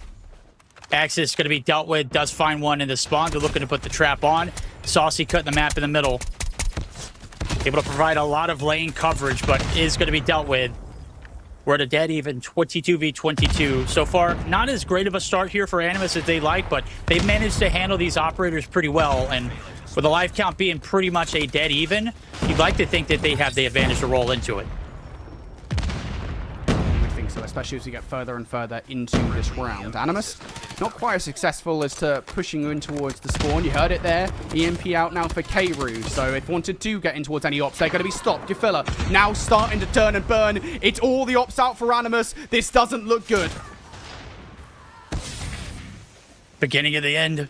Wanted not really waking up there in the search and destroy as well here in the control yet to put anything on board. Saturn, bow in hand. Saturn clearing off the objective. And it's going to be a second tick of progress here. You've got to lock and load. You got to make a business decision. Do you continue to throw bodies at this, or do you get the setup for new and hope and pray that nothing pushes you to tenfold? Kru pushes your hand, and he is all up in your spawn. This is over in a matter of seconds, Brody. Yeah, this one is probably done. Wanted have been crushed through this series. It was only a week ago that they were beating Animus in a game 5, and now their story is much, much shorter. They are being cooked like a chicken burger right now. Animus in an 8 versus 2, and it's just down to Saucy and Axis. Predator Missile coming down. This one is only a matter of time. As it is quite nice, definitive to what we could call a burger or a sandwich. This one, there's no question about it. It's a 3-0 in the series. It's a 3-0 in the control. Animus steamroll after a spicy Aussie and the hard point. Leave no question up for the debate. And that's really where we have questionable, not necessarily questionable plays, but just where we're questioning this Wanted roster. We've seen them at times go the distance with Animus. We've seen them take series as they've gone the distance. But we've also seen them absolutely blown out of the water. This was a prime example of that. Yeah, 100%. Honestly, I would say there's a couple of moments there, I think, particularly in that Search and Destroy, where I can say, all right, look, that was kind of unwanted, right? I think that is absolutely true. What I will say is also true is that Animus have probably played the best I've seen them play pretty much all split so far. Fair. Right? I mean, Animus, there's been a couple of questions about them. Obviously, I know back in week number 1, they were very far behind exclusive. In week number 2, it felt like they were even further behind. This is the best I've seen them play. Even with their previous 3-0 against Wanted in the lower bracket finals last week, that is the best I've seen Wanted play as a team, like in terms of what we expect them to do. Individually speaking, we saw massive slay play coming out from them. They were absolutely running through Wanted in the slaying department, but it just as a team, doing everything we wanted to see them do, just playing well as a team, making sure they kind of had each other's trades. They were hitting things together. They were calling their ops at the right time. Like, if you're asking what do I think a successful team needs to have, I think Animus showed there what a successful team needs to have in both that search and destroy and in that control. Now, my question is, how did they go down 2-0 against Saints in the second round matchup? Like, how did that series unfold? I know Animus prevented them from completing the 3-0 and reverse swept, but what happened in that series? Were the guns just not hot for Animus? Obviously, they came out the gate swinging here in this series. Didn't even leave it up for any kind of question. Quickly shut down the prevention of a comeback there in the hard point, and then no question or no doubt in the search and destroy. And there were times where you thought that Wanted would step up in the control, but I mean, 3-0 pretty much, no questions left open or available, right? Mm-hmm. Yeah, I don't know, dude. It feels like we're looking at a totally different Animus here. I don't understand really what happened. Maybe they took some time to do some VOD review between, stages. They were like, or between qualifiers, excuse me. But like, look, we just got to have a better go of things here because we've got the summer split, the major next week. Like, we're gonna fix up. It definitely looks like they've taken some time to really try and fix things. Again, though, to answer your question, I got to assume it's something to do with maps. Maybe like the veto process didn't go their way for the last series. Maybe they just started a little bit cold. Maybe they didn't come in hot. I don't know. But what I will say is, they look better now. And I hope they continue this because I want to see a competitive matchup versus presumably exclusive. Yep. You can see my cam just went on. I'm trying to get it back up as we're going. But that'd be a good breaking point for us. That is where we can conclude our third series of the night. Of our last open qualifier here in EU, and I'm going to be delivering matches it out as we get geared up for the grand finals tomorrow.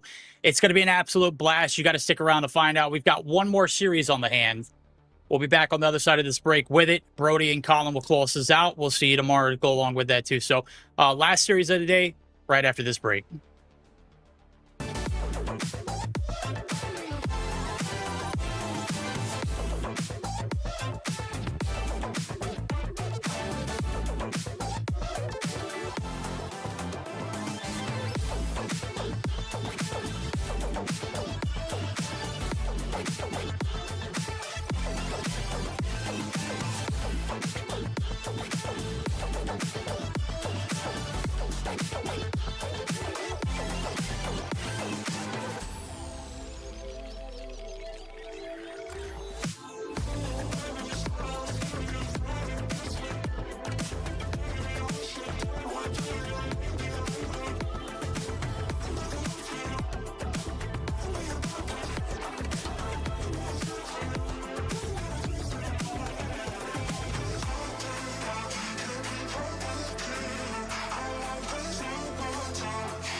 the Call of Duty Mobile World Championships European Qualifiers week number 3. My name is Cmoore, joined back on the desk with Infinity, and we got ourselves a little bit of a shakeup. He told me I was going to be on the left, that I was going to be the one leading, and that he was going to be on the right, but he was wrong. So you know what? I'm just going to take control of this show.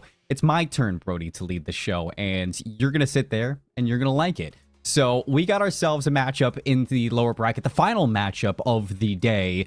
One with a team that we actually started off with, and I'm kind of excited to see them, that they've pulled through all this way. Contic Retired taking on 1, 2, 3, 4, 5, 6. You can see that they went up against Exclusive. Didn't go very well as expected. And they're going to have to start their losers run here and now. Talk to me a little bit about this, because I think that the biggest surprise, well, maybe for some, is going to be that Animus Wanted game. Obviously, Wanted, yeah, we're looking at a little bit of redemption after losing the lower final, knowing that they can take this Animus team down. But as we talk about growth with Wanted, we do have to recognize that this Animus team has actively been getting better as well.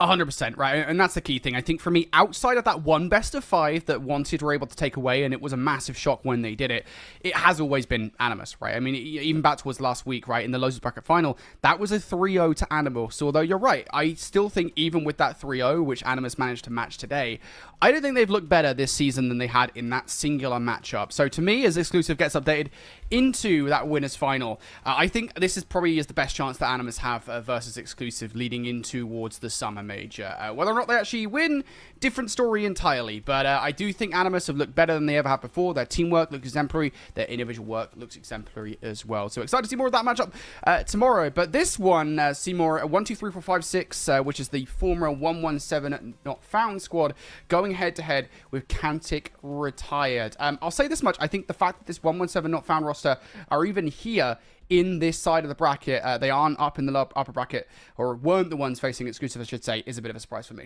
It is a little bit of a surprise, but yeah, I mean, that's the thing with week 3, is that teams start to get used to each other, and then you can, see that it's not as, straightforward as, one might have thought it to be. I mean, just look at who they lost to. It's at Empire Team. They lost in game 5. They drop on down here, immediately look to bounce back, and they did that versus Infinity. And now for Contic Retired, I think for 1, 2, 3, 4, 5, 6, the previous 117 team, it's a mouthful to say, but no, it's just kind of showing that, that's a fluke, and this losers bracket run doesn't have to end so soon. And for Contic Retired, I mean, you're just trying to punch above the belt right now. You take down Infinity in game 4. You looked better than you did last week when you took on that Infinity roster. You play up against Exclusive. It's hard to, I'd say, read a team off of, playing against a team like Exclusive, because, Contic can play as good as they want. They're not going to beat Exclusive. But you go into a match versus 1, 2, 3, 4, 5, 6, and this is very much an upset potential matchup, especially because Contic Retired, on their hard points, looked great today. Yeah, 100%. I think especially in that Arsenal. And granted, it was a close Arsenal hardpoint, which we do have in this series. I think, just the individual plays that we saw, I think particularly out of a player like Rukia, really did set them apart from Infinity back in that first match of the day. So it's something that they'll want here in this matchup on this Hacienda hardpoint. But against 1, 2, 3, 4, 5, 6, it is going to be a totally different ball game. This is a roster that got 4th back last week. They've looked phenomenal. They've looked like a great team. They don't have Kirby playing this week, and I wonder how much that is going to affect them, but we shall see. I still kind of favor 1, 2, 3, 4, 5, 6 into this matchup. Well, Sangha comes out with a little bit of a blunder of utility, and it's a dogfight for control of mid, which 1, 2, 3, 4, 5, 6 will control at the end of these early engagements. Still looking to get the time off of this, and with the setup that they do have, forcing the split points from Contic, I mean, this is a situation where we've seen teams turn P1 into good chunks of time.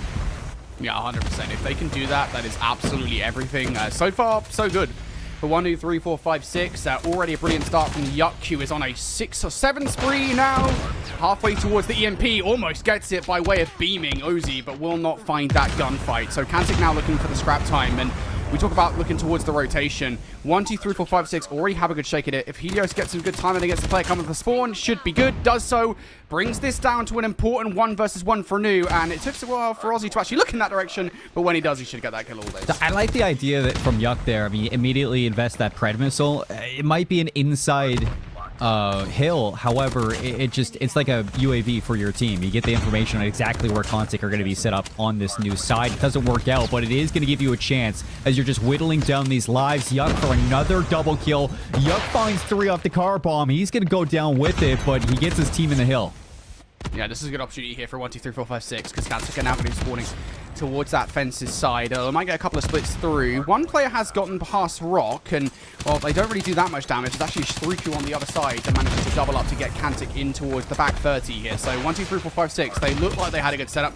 Now they have been broken, and now they have to fight for the time once together. They are not going to get it, though. Rukia comes through with a major 2-piece, and those kind of 2-pieces, Cmoore, were really helpful to Cantic retire in their earlier series today. Yeah, see if Rukia can get back into form like we saw earlier, because it truly was the one to light the way in that win versus Infinity when it came down to the slaying. So good to see Rukia up to 8. Ozzy right there with you, matching Yuck on that spree that started off 7-0. Now at 11, has slowed down a little bit, but Contic matched the 40 seconds off new with 40 seconds of their own, rotating into P3. And look at this from Rukia, already investing the AWP. It's going to be the Tempest out. Can't turn it into a second. Heads up play from Yuck to turn around and shut it down. And those kind of shutdowns are everything as well. Yuck has had a phenomenal game, by the way. 15 kills to his name. On yet another spree that will almost immediately come down here. Will inevitably help 1, 2, 3, 4, 5, 6 from now holding this time. Kuda's going to invest the Tempest earlier on. Second, not going to land. Does actually get a chain kill onto a third, though, up top. And this has been pretty much perfect for Kuda, as he has now really started to heat up in this game. Unfortunately, he does get taken down. But Yuck, by the way, is picking up exactly where his teammate left off. Immediate equals investment coming through, as is the Death Machine. 1, 2, 3, 4, 5, 6 right now. Their operator is absolutely perfect. They are dumping at the right time. And what is this? 40 seconds, met by 40 seconds of Contic, and 1, 2, 3, 4, 5, 6 get the rotation, use their ops, and they turn it into a whole 50 seconds heading into maybe even a full 60 off of what could be this rotation if they do get the initial time to P4. But Contic are going to be here. Trophies down. Equalizer at the ready for Nox if he wants to invest it here, but holds on to it, finds the kill, looking just for the setup. Big moment here for Cantic. If they lose this control, this might be the game at this point. I know it's early to call it, but 1, 2, 3, 4, 5, 6 are the kind of roster that if they do get ahead by a large margin, I don't think they're going to give up that time, and they're investing to make sure they do get this time as well. Daytel's going to bring that pred down. I don't know if you're necessarily going to get anything for it. You do find one in Ozzy, but this is the stress. You alleviate pressure, you flip the spawns out. Nox now can do this with the equals. He finds all the kills as well. Yes, he doesn't find the 5th and final kill, but that's the opening they need for the back 20. It's still time or an equalizer used that hasn't even turned into time for Contic retired. So 1, 2, 3, 4, 5, 6 are going to be very happy that a lot of this op dumping is happening towards the end of this rotation. You don't have to worry about it on P1. And you're going to have Kuda back on this Tempest. So into the second rotation, you're in full control, and you're dominating them too in the specialist economy. Everything is working out pretty much perfectly for 1, 2, 3, 4, 5, 6. The numbers not adding up for Cantic, and we talk about why. Nywin's not having a good game whatsoever. 8 kills. Really, even Rukia, he was going off. Is relatively slowed down after the start that he had, producing a couple of crucial double kills. Everything since then has been pretty much cool. 1, 2, 3, 4, 5, 6. We have to give so much love to Yuck, who I think this is probably the best performance we've seen from Yuck this season so far. 24 kills to his name. This might be the best individual map that we've had from him. Yeah, he's saying, why not me? Why can't I show up for my team on a Hacienda hard points? Play this all day, every day. You know exactly how to get it done. Good shots from Helios with the bow. And again, we get to the second rotation of the second set of hills. And Contic not only need to put some focus on this P1, make sure that 1, 2, 3, 4 aren't getting too much time off this hill, but you also need to start seeing some bodies take a route over towards that second hill and get the setup that you want so that these operators do have impact. Now 1, 2, 3, 4, 5, 6 just continue to burn through this game. If Cantic get broken on this one, I don't know how many times I'm going to say this, Cmoore, but if Cantic breaks on this one, or get broken on this one, excuse me, early on, this probably is going to be checkmate here in this game. We'll see, though. They've got the players in positioning. It's 1, 2, 3, 4, 5, 6. Try to hit around the flank. And last time we went to this, 1, 2, 3, 4 actually conceded 40 points to Contic. So you just put that into perspective, is that if you give up a full 40 yet again, I mean, you're about 20 to 30 seconds away from a tie game. If you're Contic retired, you're right back into it. So see what you can do. Death Machine's good so far. Finally going to extinguish. Other set of kills. Here's the Hunter Killer drone. Oh, that's going to be awkward. Still, Kuda goes down. War Machine now for Helios back into the break, but Nywin's not going to let that happen. And Konzik are forcing a lot from 1-2-3 off this hard point. Yeah, this is actually probably the worst stops that we've seen from 1-2-3. I don't think it's necessarily that they're playing them badly. It's the fact that Kantic are answering correctly. They themselves now are going to get the War Machine out too, and Ozzy is finding everything for it. Yes, he goes down, but fortunately enough, Shrikyu and Nox are there for the follow-up. Just one more player to contend with. It's Kuda who goes for the jump up, now trying to play through the smoke for the kills. Finally gets dealt with for the back 10 seconds. Kantic, they are within somewhat of a touching distance, but still 50 points down. We're going towards fences. I can't imagine that that lead is going to go down by much here, given how much of a hard point this is. It's always a contest fest. That eventual break on P2 really shows what winner's advantage does for you. 1, 2, 3, 4. Just going to be feeling good to trade time now until a victory. And Pride Missile 2 going to be used here. Finds nothing. Equalizers from Nox. Is it going to be answered? It is. Saying I'm going to use the Claw. And in that, just trying to keep players pinned inside of tin. Get some time off this one to just continue to rack it up. Kontic have gotten nothing off the rotation.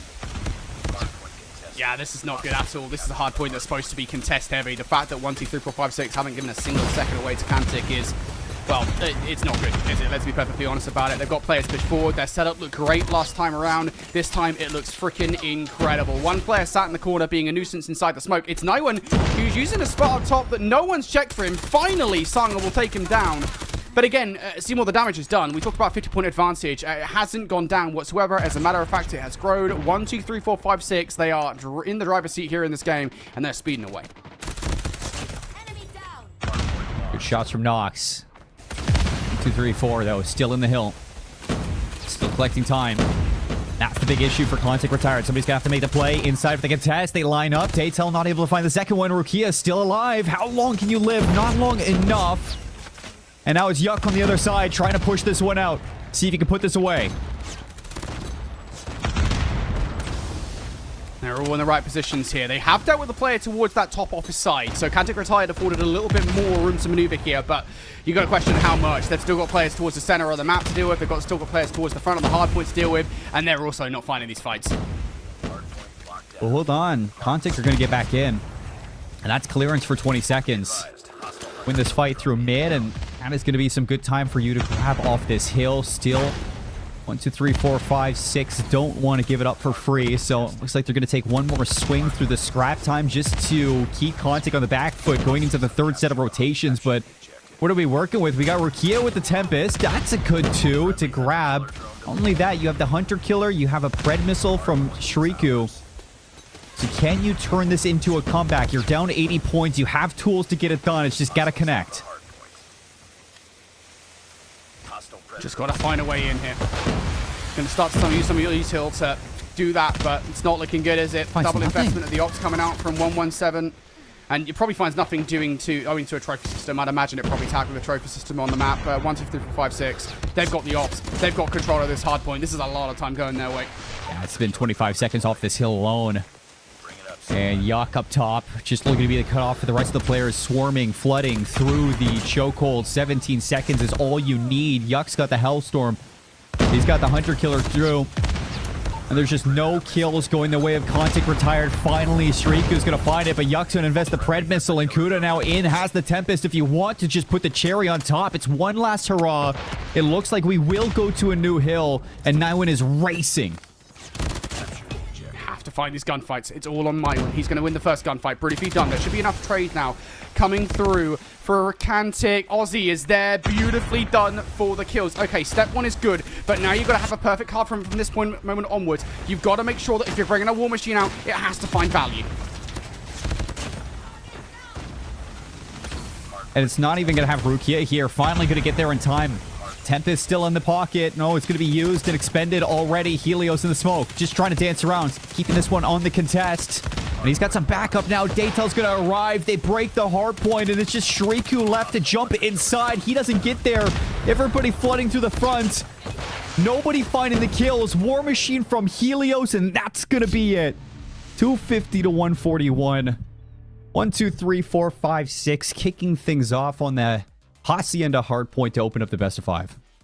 Yeah, and there's just too many moments there in that hard point where 1, 2, 3, 4, 5, 6 got away with time that they frankly shouldn't have done. I mean, if there's ever an indicator about how dominant a team is being on a Hassie and a hard point, it's how much time that they're able to get away from the fence's hard point and how much time the other team gets. And I think between both hard points, Kantic got about 10 points, I think, in total between both fences hard points that we saw there in that game. On the other side, 1, 2, 3, 4, 5, 6, they got so much damn time. Yeah, I mean, particularly stressful, I would say, for Kantic, just not looking good at all, and there's not really much you can do when slaying like that was being brought to the table. Shout out to Yuck, I think, particularly in the early game as well, because even though Daytel got up towards the back half of that hard point, Cmoore, Yuck was absolutely slaying. I think he started off in like a 20 bomb through the first 3 hard points. It's that 7 spree, too, that starts off and gets that Pred missile, allows for the contest over towards P2, just pure force. The slaying of 1, 2, 3, 4, 5, 6, and we knew that was going to be an issue. The next issue to talk about is going to be the search and destroy, because we go to Tunisia for this second one, and this is what Kantic Retired actually dropped in their match on stream versus Infinity. And the big thing was their defensive side just didn't seem like it could keep up with the attackers, and now it begs the question of what can you really work on in such a short amount of time.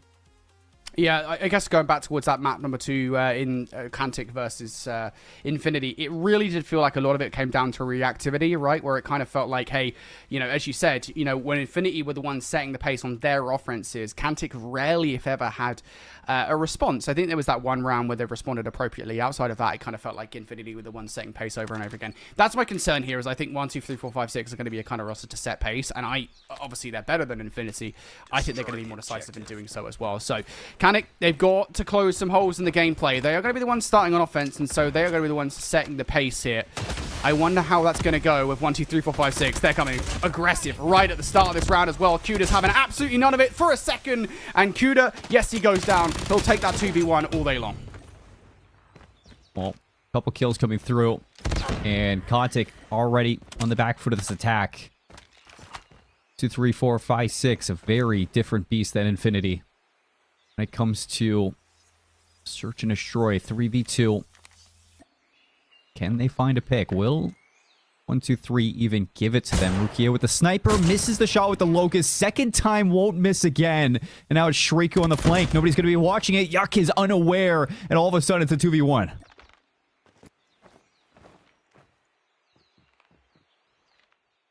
Daytel, if anyone's going to do it for 1, 2, 3, 4, 5, 6, it will be him. Of course, Kantic still have to expend some time here getting that bomb, and it is going to kind of feels inevitable that they're going to take it towards B. That might be the play call. They're actually going to wrap out towards A, and as far as the 50-50 is concerned, Daytel has picked correctly. Oh, it's no, just his positioning on the side. He might still be positing for an A here. That nade's going off the top. Yeah, he's just gone straight away. That's unfortunate. That timing is so bad, and for Daytel, would have wished to play the 50-50, but instead, as soon as you check B, you know that it's not going to be there. Kantic don't know where he is, but you'd assume he's still on his side of the map. So the post plant, you're going to watch it, and right away, looks like Rika saw him. Okay, now they know. He's taking some shots. It will actually be enough to keep Shrieker at bay. So this is actually not terrible for Daytel. He's used that to get towards the site. Now spotted out as well. If you can take Shrieker, it's everything. But here comes the chow out from Rukia, and you'll take Shriku down. Rukia will be the player to ensure that you don't do any more than that. And yeah, that's unfortunate. It's one of those Call of Duty timing things. Even in CODM, we have COD timing, folks, where Daytel, if he sticks to that site, he is way more likely to win that. Yeah, I think that's just a situation where Shriku does a great job at playing his life in the 2v1. And you just can't get it done quick enough. Rukia, there's no world where he doesn't trade that out. And next round is going to be very fast from Kantic on the attack over towards B. Buddha for the first blood. Sniper from Yuck doesn't actually see the bomb getting planted. No, there it is. But the bomb goes down. Yeah, I was going to say, where is the help from Naiwan and Ozzy there?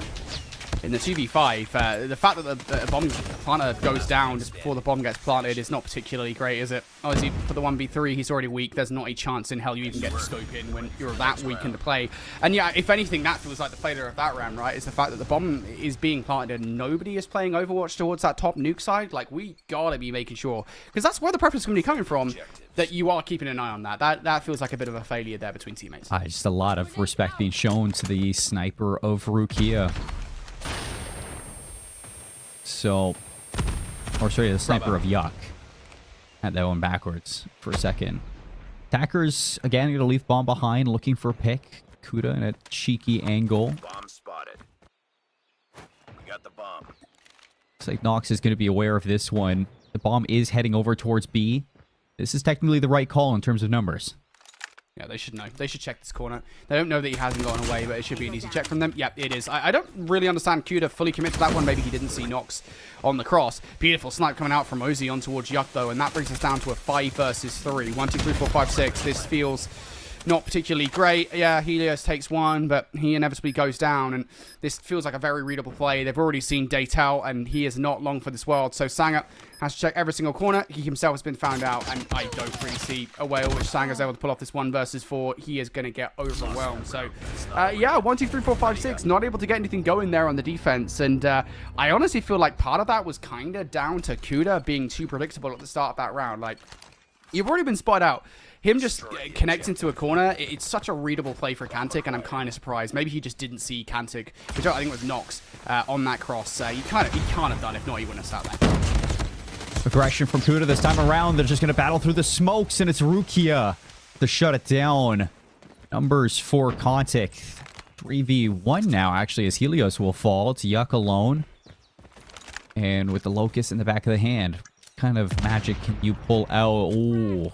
I think he actually saw Rukia, but Rukia knows that he's there. Good frag is actually going to land right beside you. And the quick scope. Wow, what a shot.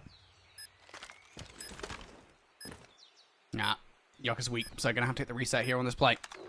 Does he check the right-hand corner for this, is the question. He's not, but he's making a ton of noise in this play. They definitely heard him. They 100% should have heard him. If they've not got the headsets on, I don't know, but they must have heard him there. Sprint away. They aren't acting like they heard him. Now they've seen him. He should be dead. Gets the quick scope on the woods 1, but not going to find the second. Sat in the corner. I think great post-partner positioning for the 2 players. I think that's trying to like bait the audio of Kantic. You go for the run back to your spawn, see if you can get a bait on the quick rotation. Take the attention away from yourself, and it nearly works there. Just not able to get that second one fast enough. So Kantic met by some fire, extinguish it. 2 rounds up. Back over to B, and it's wide open. Well, best start going Kantic's way. You'll take the trade. It is not the end of the world to lose that one, especially because Yuck is really only preventing players to get in the back of the site. Got a player top island as well in Rukia. This nade might be perfectly placed for it. Now, why is Helios going first when Yuck is cooking up a nade? Once again, it feels like the team play right now here in Europe is not particularly great. That could have been way better for those 2 players. Imagine that Helios just waits for Yuck to send that nade, and then they slide out and check the right. Like, why? Beats me, Brody. I think it's a situation where you can see that 1, 2, 3, 4, 5, 6 are overconfident in the plays that they're making and are expecting to just bully through Kantic retired in this search and destroy. But in the attacking side of Tadisha, you got a lot to deal with here in Kuda. Instead of waiting in the corner, if we get proactive, it works for a pick. And 1 player down. This is not looking good for 1, 2, 3, and you lose a player by way of sniper. Like, Daytel down so damn quickly. And because of that, now that's going to give Kantic the onus to actually get back on site. Maybe no one could have cooked that nade just a little bit better. I just feel like we're giving Kantic way too much of ourselves here. Like, that is just another situation where 1, 2, 3 need to be way quicker about getting site, because now they're getting picked off 1 by 1. Yeah, picked off pretty early, too. From that post plan, it's going to be Yuck and Kuda, 2 versus 4. There's no way that you read Rukia in a position like this, waiting in the wings. It's only a matter of time before Kuda goes down. 5 rounds for Kantic on the attack. This is so much better than what we saw earlier today. Oh, man, this is just one of those things where it's like a little bit of push and pull, right? Where it's just like Kantic are playing relatively well and good reactionary play. 1, 2, 3, 4, 5, 6, man. There are just so many situations here where they're going to watch this VOD back and think, yeah, this is questionable as hell. What are we doing? Number 1, Kuda's done this like 3 rounds now, and they should know about it. Yeah, they do. Kuda gets that first blood, and I think importantly here, this is the big part, he actually gets the hell out. That's the right play call. Stop playing over-aggressive. Brother. Oh my goodness, Kuda. That's such a big win, but this is the same story that we had last time. Just Kuda making some plays. Hopefully the rest of 1-2-3 can back it up. Sanga goes down. Daytel should be able to confirm this. And before you know it, Aussie 1v4. Lost the bomb. It's going to be another round for 1-2-3. Next round. I tell you what, Kuda's very lucky to win that fight. That is an egregious swing if I've ever seen one. I have no idea how he wasn't beamed. I know he's got the switchblade, and Kuda's actually pretty good with the shots, but like that is some hell of confidence to swing wide like that Bomb acquired. and get the kill. That is crazy. He has been the arbiter of 1-2-3's fate through the search and destroy so far. He's going to be again, it feels like. That stun is going to connect, and that slows Kantic down. No trophies to begin with.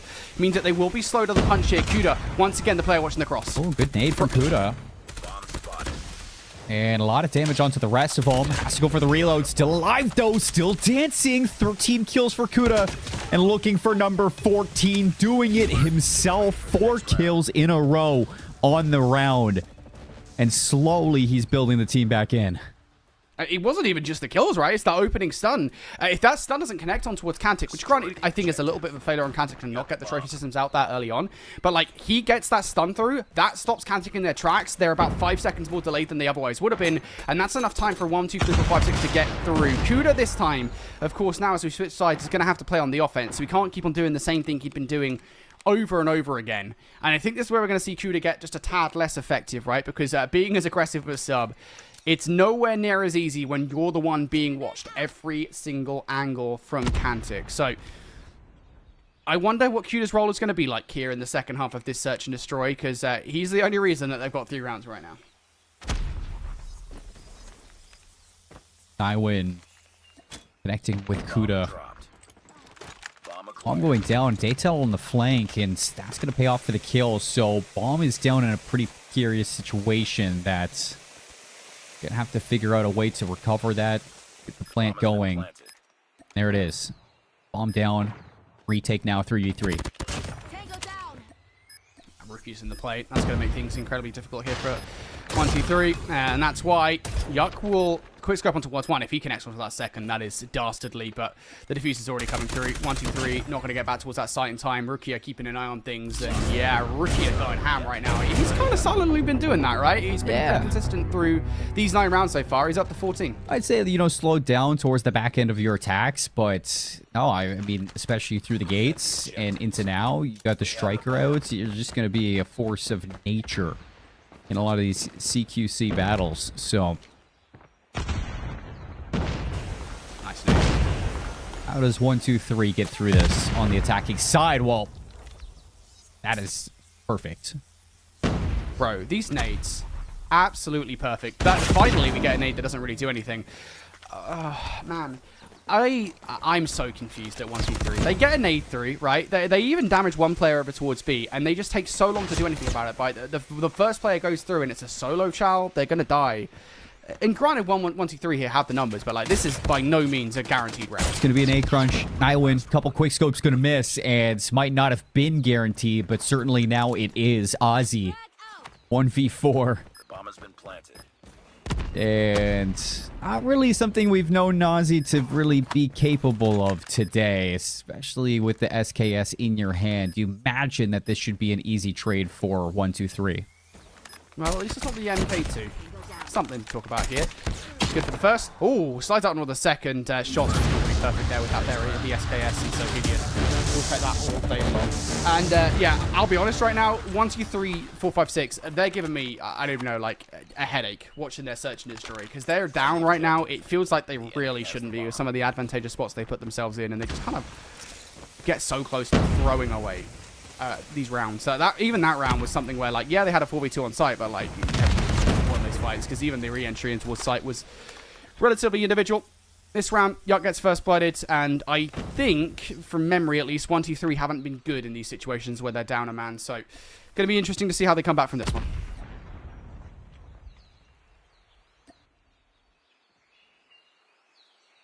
Rukia with the striker. Oh, and Kuda doesn't see him. How is Rukia still alive? There's the trade. I mean, that takes one too long, but Bomb's going to rotate quick over. 2v4. Kuda looking for a little bit extra. That's kill 17. This is Kuda versus Rukia. Who's going to pop off more? Last man standing. Finish it. Oh, Kuda goes massive.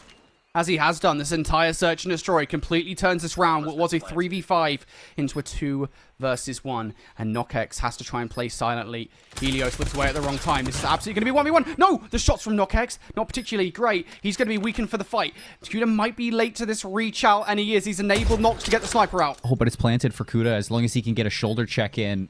Nox isn't watching for this. Kuda knows that, so a little bit of an internal clock. Bait out from Nox. Pops the defuse right away. And Kuda's going to get there. 5 rounds for 1, 2, 3. Kuda, was that an ace? It might have been, actually. Yeah, let me just double check here. He was on 15. Yeah, that was an ace. That's an ace. Destroy Wow. the objective. Kuda. Bomb. Phenomenal search and destroy performance right now. He is paramount to everything for S&D for 1, 2, 3, 4, 5, 6. Rukia on the other side is as well. Feels like an SMG versus SMG battle at the moment. Rukia is actually going to have the shotgun out for this round of play. And it's big through the middle of the map. There goes Kuda again. Can we give Kuda like a second ace? That might be a record here in CODM Esports. Well, look at the space that Rukia is getting on the flank. All the way behind. A lot of information, and that has forced the rotation or enabled the rotation. And he's even going to find Yuck all the way in the back. Sega drops as well. Daytel. Dominoes are falling for 1, 2, 3. How can Kuda bail you out of this one?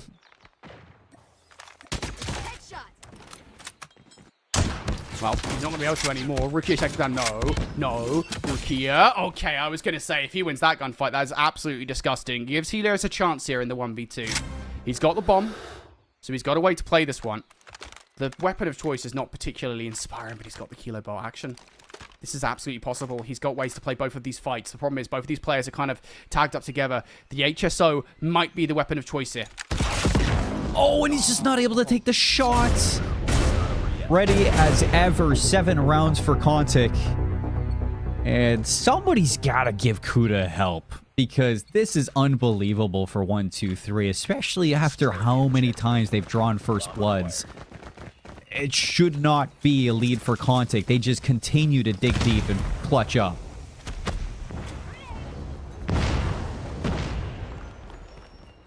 That's big for Contic. Feels like they take Kuda down. They probably take 1, 2, 3, 4, 5, 6 down, to be honest with you, at this point. It's a pretty elementary thing to say, but I mean, that is literally how it feels. How it looks. Left alive on the site. Hello? How is Nox not dead? Thank you. Christ, that took way too long to get Nox down. A couple struggles with finishing your food, but bomb site's going to be wide open. It's only down to Shriku and Naiwin. Now a 2v4 would be a 2v5, and Yuck is going to try to stop this one before it can turn into anything more than just that. Flank play from Kuda finds kill 23 and keeps this one at the funny number 1 round difference. We're beyond that. We're beyond this. I don't know what you're talking about. Cantic though. Yeah, thank you, man. Bruh, Kuda 23 kills. Absolutely insane. It is a wild stat line. Imagine if they lose this game now. That would be even more so. 1, 2, 3, looking to try and force overtime here. I think it would be heartbreaking. Yeah, it would be. Absolutely. You're starting to lose players already. Big trade. Oh, the striker moves forward. That's Rookie. I think getting really over-aggressive here. With 17 kills, a big player to take down if you're a 1, 2, 3. Daytel with the immediate pick through as well. Makes things even better here. Ozzy left alone on site. It feels like Sanger might well be the player to win this round. He's not the player to get that kill, but even if he wasn't, he would have been the one to do it. Naiwan brings it down to a 1v2. Easy snipes for him. Bomb has been planted. Yeah, easy snipes for anybody.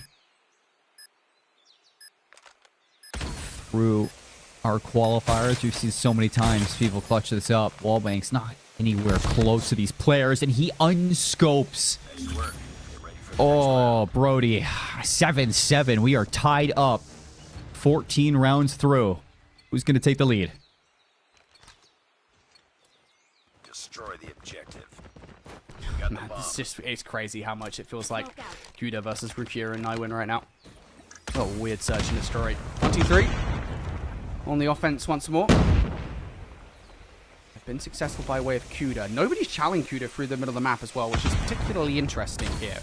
They are playing this one very reserved. There is an opening for CODM, perhaps, to get through here. Naiwen is watching the lower B connector. Player push forward. It's going to be Shriku. He's going to be the point of interest. He should be heard here, and he should be dealt with. And now just one player left from the site. Do they check under? Nox hiding, finds one, slides out. Everybody's there, but it's too much to deal with. Can't ask for much more than just that one. Rukia may slow down that plant. It does. Everybody's just going to back up for 1, 2, 3. And I don't think they know Naiwen is waiting here with the sniper. What a nade from Kuda. Yeah, welcome to idea of how this entire search and destroy has gone so far by way of just one nade. I tell you what, though. Naiwen is still a pivotal player to have left alive in a 1v3. He is being piecing with this Locus. 1v3, and he'd be chasing that to pissing. Let's see if he can get it done. He's making a lot of noise, though, and that one jump... Again, I'm surprised. There's a lot of audio cues being thrown around right now, and not a lot of reaction from 123. Saying it's going to be found out. 1v2. 25 seconds. Tough angle for Naiwen to read, and he's not even going to check it. 1, 2, 3 on the attacking side have built themselves a lead. 8-7. The comeback is real. And Kontik retired. You might want to change up to Kontik is worried that this is potentially going to be a map that you throw away. Brother, if CODM wins this round, if they win this, I should say, we're going to be booking CODM like an express massage or something. I don't know, dude. This guy deserves all of it. Kontik. Already down by one man. It's a 5v4. Do they get this done? How are we not checking Brozzy around the back line? Brings us down to a 4v4, but now the pressure's starting to come through the middle of the map here. 1, 2, 3. They've gotten site control, and they've brought it down to a 4v2. Kuda looking to put this one away with an unbelievable performance in map 2 versus Kontik retired. Bomb down Rukia, the best player to have in this situation, but is your best going to be enough? It doesn't seem that way, and Sangha puts it away in 2.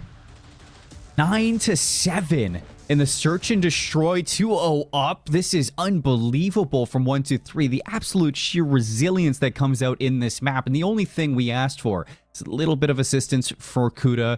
As soon as that assistance arrives, it really seemed like Kontik had no agency in that map.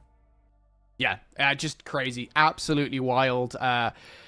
CODM, I think he got to 30 He did. At the end of the game. I'm pretty sure 30 kills in Search and Destroy. Jeez. I want to check. I feel that that might be a record in a competitive environment outside of CDM. I feel like that's correct. Someone in chat tell me. I can tell I'm you very certain. certainly that I have never in my life seen a 30 kill Search and Destroy. Yeah, so that's like a Crim6 Ghosts level performance right there. Absolutely phenomenal. I got to work the maths on that, like how many kills are available, how many kills are done, and how many kills he actually managed to scoop up. Because yeah, CODM, absolutely everything in that Search and Destroy. If CODM doesn't find the vast majority of those gunfights, Cmoore, like that is not a Search and Destroy that goes their way. It is genuinely insane how consistently, if CODM dies, they lose those S&D rounds. Not funny for them, but funny for us. Well, I would say like that was so true in like the first half, but even towards the second half, I mean, it's not much, but it's honest work from what you're getting from the rest of the cast. And it's just in those moments on attack when CODM was giving you the chance, keeps you alive. It's just 1 or 2 picks from the rest of the team that's needed to crumble these setups, and you just put CODM in the position for him to just keep slaying out. Big map from CODM. Can't deny that whatsoever. And 1, 2, 3 are going to be riding that momentum heading into Crossroads. Yeah, they absolutely are. I don't even know what to say at this point. If there was any way into the series, I feel like for Kontik, I don't know if it's still here. I go back towards the respawn from map number 1, and it just feels like 1, 2, 3, 4, 5, 6. We're just way too dominant in that one in the slaying department. Like, obviously, we talk about CODM being really the only player in that Search and Destroy to actually do anything of note, which is particularly wild on a map like Tunisia for an SMG to be the player to do so, when generally speaking, it is the sniper rifle player. But I think, everyone slaying out back in map number 1 on a large margin comparatively to Kontik is not going to bode well for Crossroads Strike Control. And going back to that SMG conversation, if CODM continues to play the way that he has done this entire series so far as an SMG on Crossroads Strike Control, this is not going to go well for Kontik whatsoever. No. So you got to make sure you shut that man down.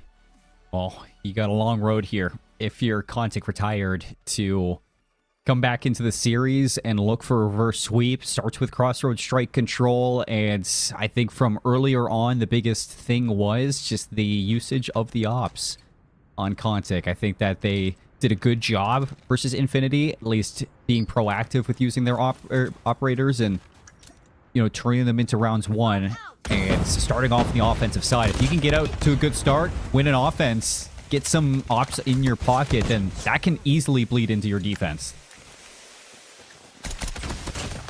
All right, 1, 2, 3, 4, 5, 6. Do they dominate this control? Does Cantic have something left in the tank? We shall find out, as Cantic already starting 3 lives down here in this one. And I got to see them start to play a little bit more towards the point. This is something we've been talking about all day long. Teams, I think especially Animus in that last series, look like they're getting better with it. Just being a little bit more pointed. Getting an SMG player through towards the base and then working off the back of that towards one of the point. That is absolutely the key to victory here. 19v16.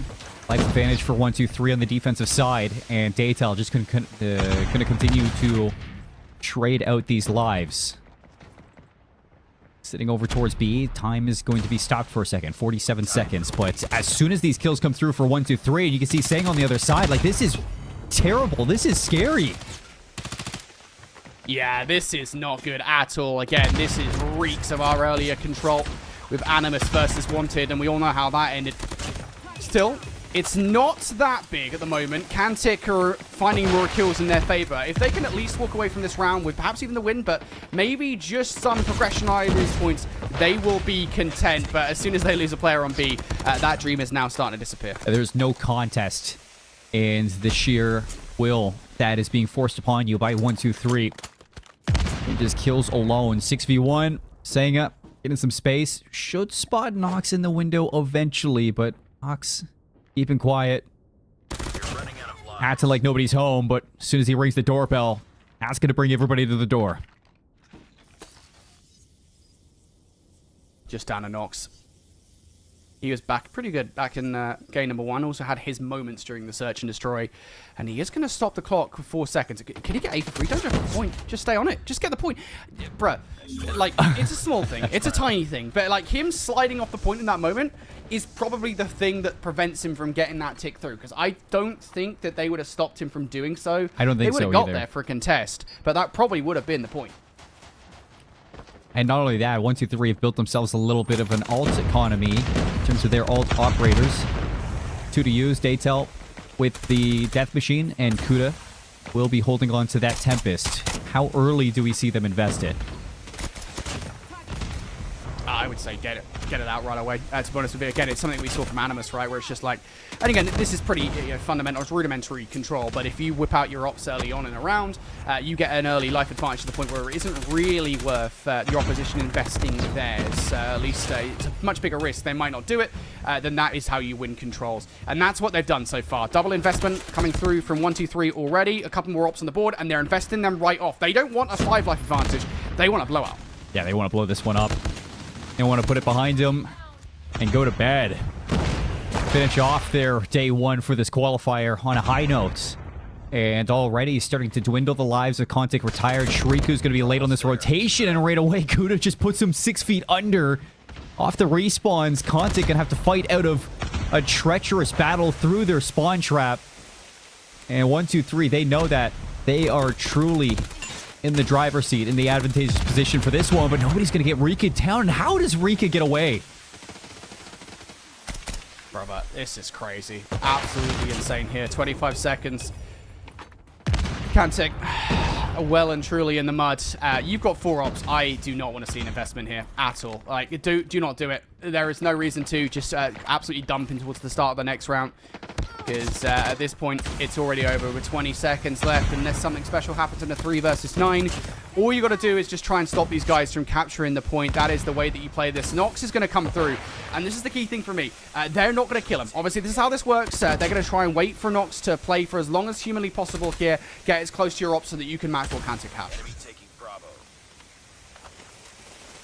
I mean, you're asking a lot right now for Contic. But yeah, you're right to say that, like, that's the only option that you have. Nice work. Get ready for the next round. Down 2-0. Gotta build those ops up. See what you can bring. You got all 5 But this is the thing with Contic. Like, I don't want them to get like panic mode. I don't want you to like hit the button to just pop all 5 at the same time. You have to be really reserved and communicate who's going to use what and when. I'll be perfectly honest with you, if I'm Cantic here, I'm just communicating, let's just dump. Like, straight up, let's get as many op kills as we possibly can at the start of this round. Already, it's not gone well. I think Aussie has already used their op to very little effect. I don't know if the chargeback is in. No, it's not. Aussie is very far away from that war machine, so things not going well.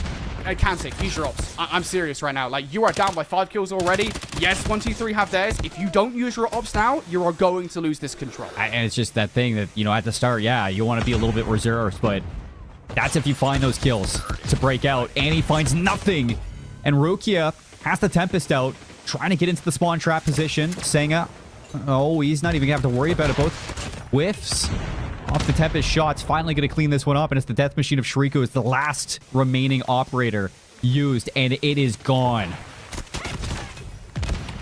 Yep, all of that for nothing. It does keep them in the conversation. That's the thing. It does keep them in the game. However, the issue is they've now dumped all of their ops. Yeah. 1, 2, 3, 4, 5, 6. They've got ops, and they are about to cycle into the ones that they don't have as well. So, yeah, this is not good as far as the operator economy is concerned here in Control. It is a full blue feed. And as far as this game is concerned, Cmoore, let's call it right now. 22 seconds, a 10v6. They need a bloody miracle. See what Miracles can deliver right now. As Yak just continuing to dwindle these lives back in towards B. Rukia trying to sneak through mid, see if he can make a play over towards A, but Rukia goes down. Everybody goes down, and it's just going to be Nywin in a 1v7 as soon as they find him. 1, 2, 3, ready to move on. Ready to take on Wanted in Losers Round 4 tomorrow on our day 2 for our Qualifier 3. Now, yet another top 4 finish guaranteed for the 1, 2, 3, 4, 5, 6 roster. Please, guys, get a better freaking name. It's really annoying. Technically, this is still top 6. They're in top 6 now. Oh, yeah, sorry, Brain. Thank you, mate. I appreciate It's that. okay. So not okay. top 4 just yet. Not just 4 top 4 just yet. Yeah, I mean, that's actually going to be difficult as well to face a team tomorrow like that. It's going to be incredibly flashy when I'll take a look at the bracket myself here. I know we're going to bring it up for you guys at home here in just a moment, but I'm curious to see what the final bracket looks like because, yeah, it's going to be a difficult one for sure. Wanted, I think, if they were on the other side of the bracket, I might give them a little bit more leeway, but Wanted is going to be difficult. We'll talk about that here in just a mo. Looking over towards the final stat lines then of the game. I mean, this is what we were talking about, right? I think slaying-wise, we go towards the Search and Destroy, and Kuda dominates, right? He is the guy. Actually, funnily enough, I mean, this isn't necessarily as much of an achievement considering he got 30 kills in the Search and Destroy, but he gets more kills in the Search and Destroy than he does in the Respawn. But, you know, everybody is actually present. Everybody is actually slaying in the respawns, and that's something that is interesting, at least for 1, 2, 3, 4, 5, 6, is that, you know, like we saw in the hard point, everybody is present. Everybody is doing their part. Yeah, I think, you know, if there's anybody that's going to be the MVP of this game, it is going to be Kuda. Like, the series just in general, he played fantastic all 3 modes, and I'm excited to see what Kuda can do tomorrow because, you know, for this squad, and I was just kind of like peeking through the bracket to see, you know, what we had last qualifier. We actually didn't get to see the Wanted versus 1, 2, 3, 4 head-to-head, which was something that we talked about last week because both of them made roster changes. This time around, I mean, you don't have Wanted taking down Animus like you did last time, so Wanted doesn't get a chance to move into that lower round 6 earlier than expected. Instead, they have to fight through this 1, 2, 3, 4, 5, 6 team, still trying to prove themselves, and this is the best case scenario for 1, 2, 3, trying to showcase that these roster changes truly can just propel them into that top 4 standing. Yeah, well, we shall see what happens tomorrow because they are going to try and get into the top 4. Let's give everybody a reminder about what our final bracket looks like at the end of day number 1 then. I say final bracket because we're still waiting on the matchup between Troglodyte Tribe and Saints. That's going to be actually interesting because prior to today, I probably would have said that Troglodyte Tribe, I would have them winning that one, but Saints actually forced Animus to a game 5. They forced a reverse sweep out of that Animus roster that then went on to 3-0 Wanted. So, honestly, wouldn't necessarily surprise me to see Saints make it into day number 2. Wanted, 1, 2, 3, 4, 5, 6, and Empire already there in the lower bracket quarterfinals. Cmoore, for me, the big match tomorrow, though, is going to be exclusive Animus, for sure. That winner bracket final to start the day is going to be a banger without a shadow of a doubt, because Animus, like, I feel like this is the best shot they have at taking down exclusive. I agree. I mean, like, you lose 3 times in a grand final to this squad. You've had a lot of reps against exclusive. You'd imagine that 3rd time's the charm. week 3, this is your opportunity to show how much, you've actually been working on. And I think that last week, that 3-0 versus Wanted was very deserving. This week, that 3-0 versus Wanted was solidified, making you that number 2 team yet again. Guaranteed. No exceptions, no doubts in anybody's mind. So the fact that Animus has kind of reclaimed that spot in Europe, it's now how high does that ceiling go? How high can you push that ceiling further throughout this bracket? And if you go into the summer major, taking down exclusive, rewrite every narrative. Sorry, my apologies. 100% I agree. I feel like Animus, it is the best they've looked. I think this is a very important moment for them because as it currently stands, everybody in their nan is saying out here, exclusive, they are the team that is on top of Europe. Like, we put these guys in CDM and they might be a competitive team. Animus, they have to rewrite that narrative because as it currently stands, you are a team that in the past had been the number 1 team. You'd gone down to the number 2 team. You now need to solidify that you're not only the number 2 team in Europe, but you actually can be competitive for number 1. And there is a conversation there come the European Summer Major. Yeah, it is going to be the conversation. However, that's going to be everything said and done for today's action for our qualifier. Day 1, it's been a blast. Day 2, it's where we get to wrap things up and see how things are looking going into that summer major. So make sure you guys follow along. Like, subscribe, tune in tomorrow, same time, same place. We'll see you there.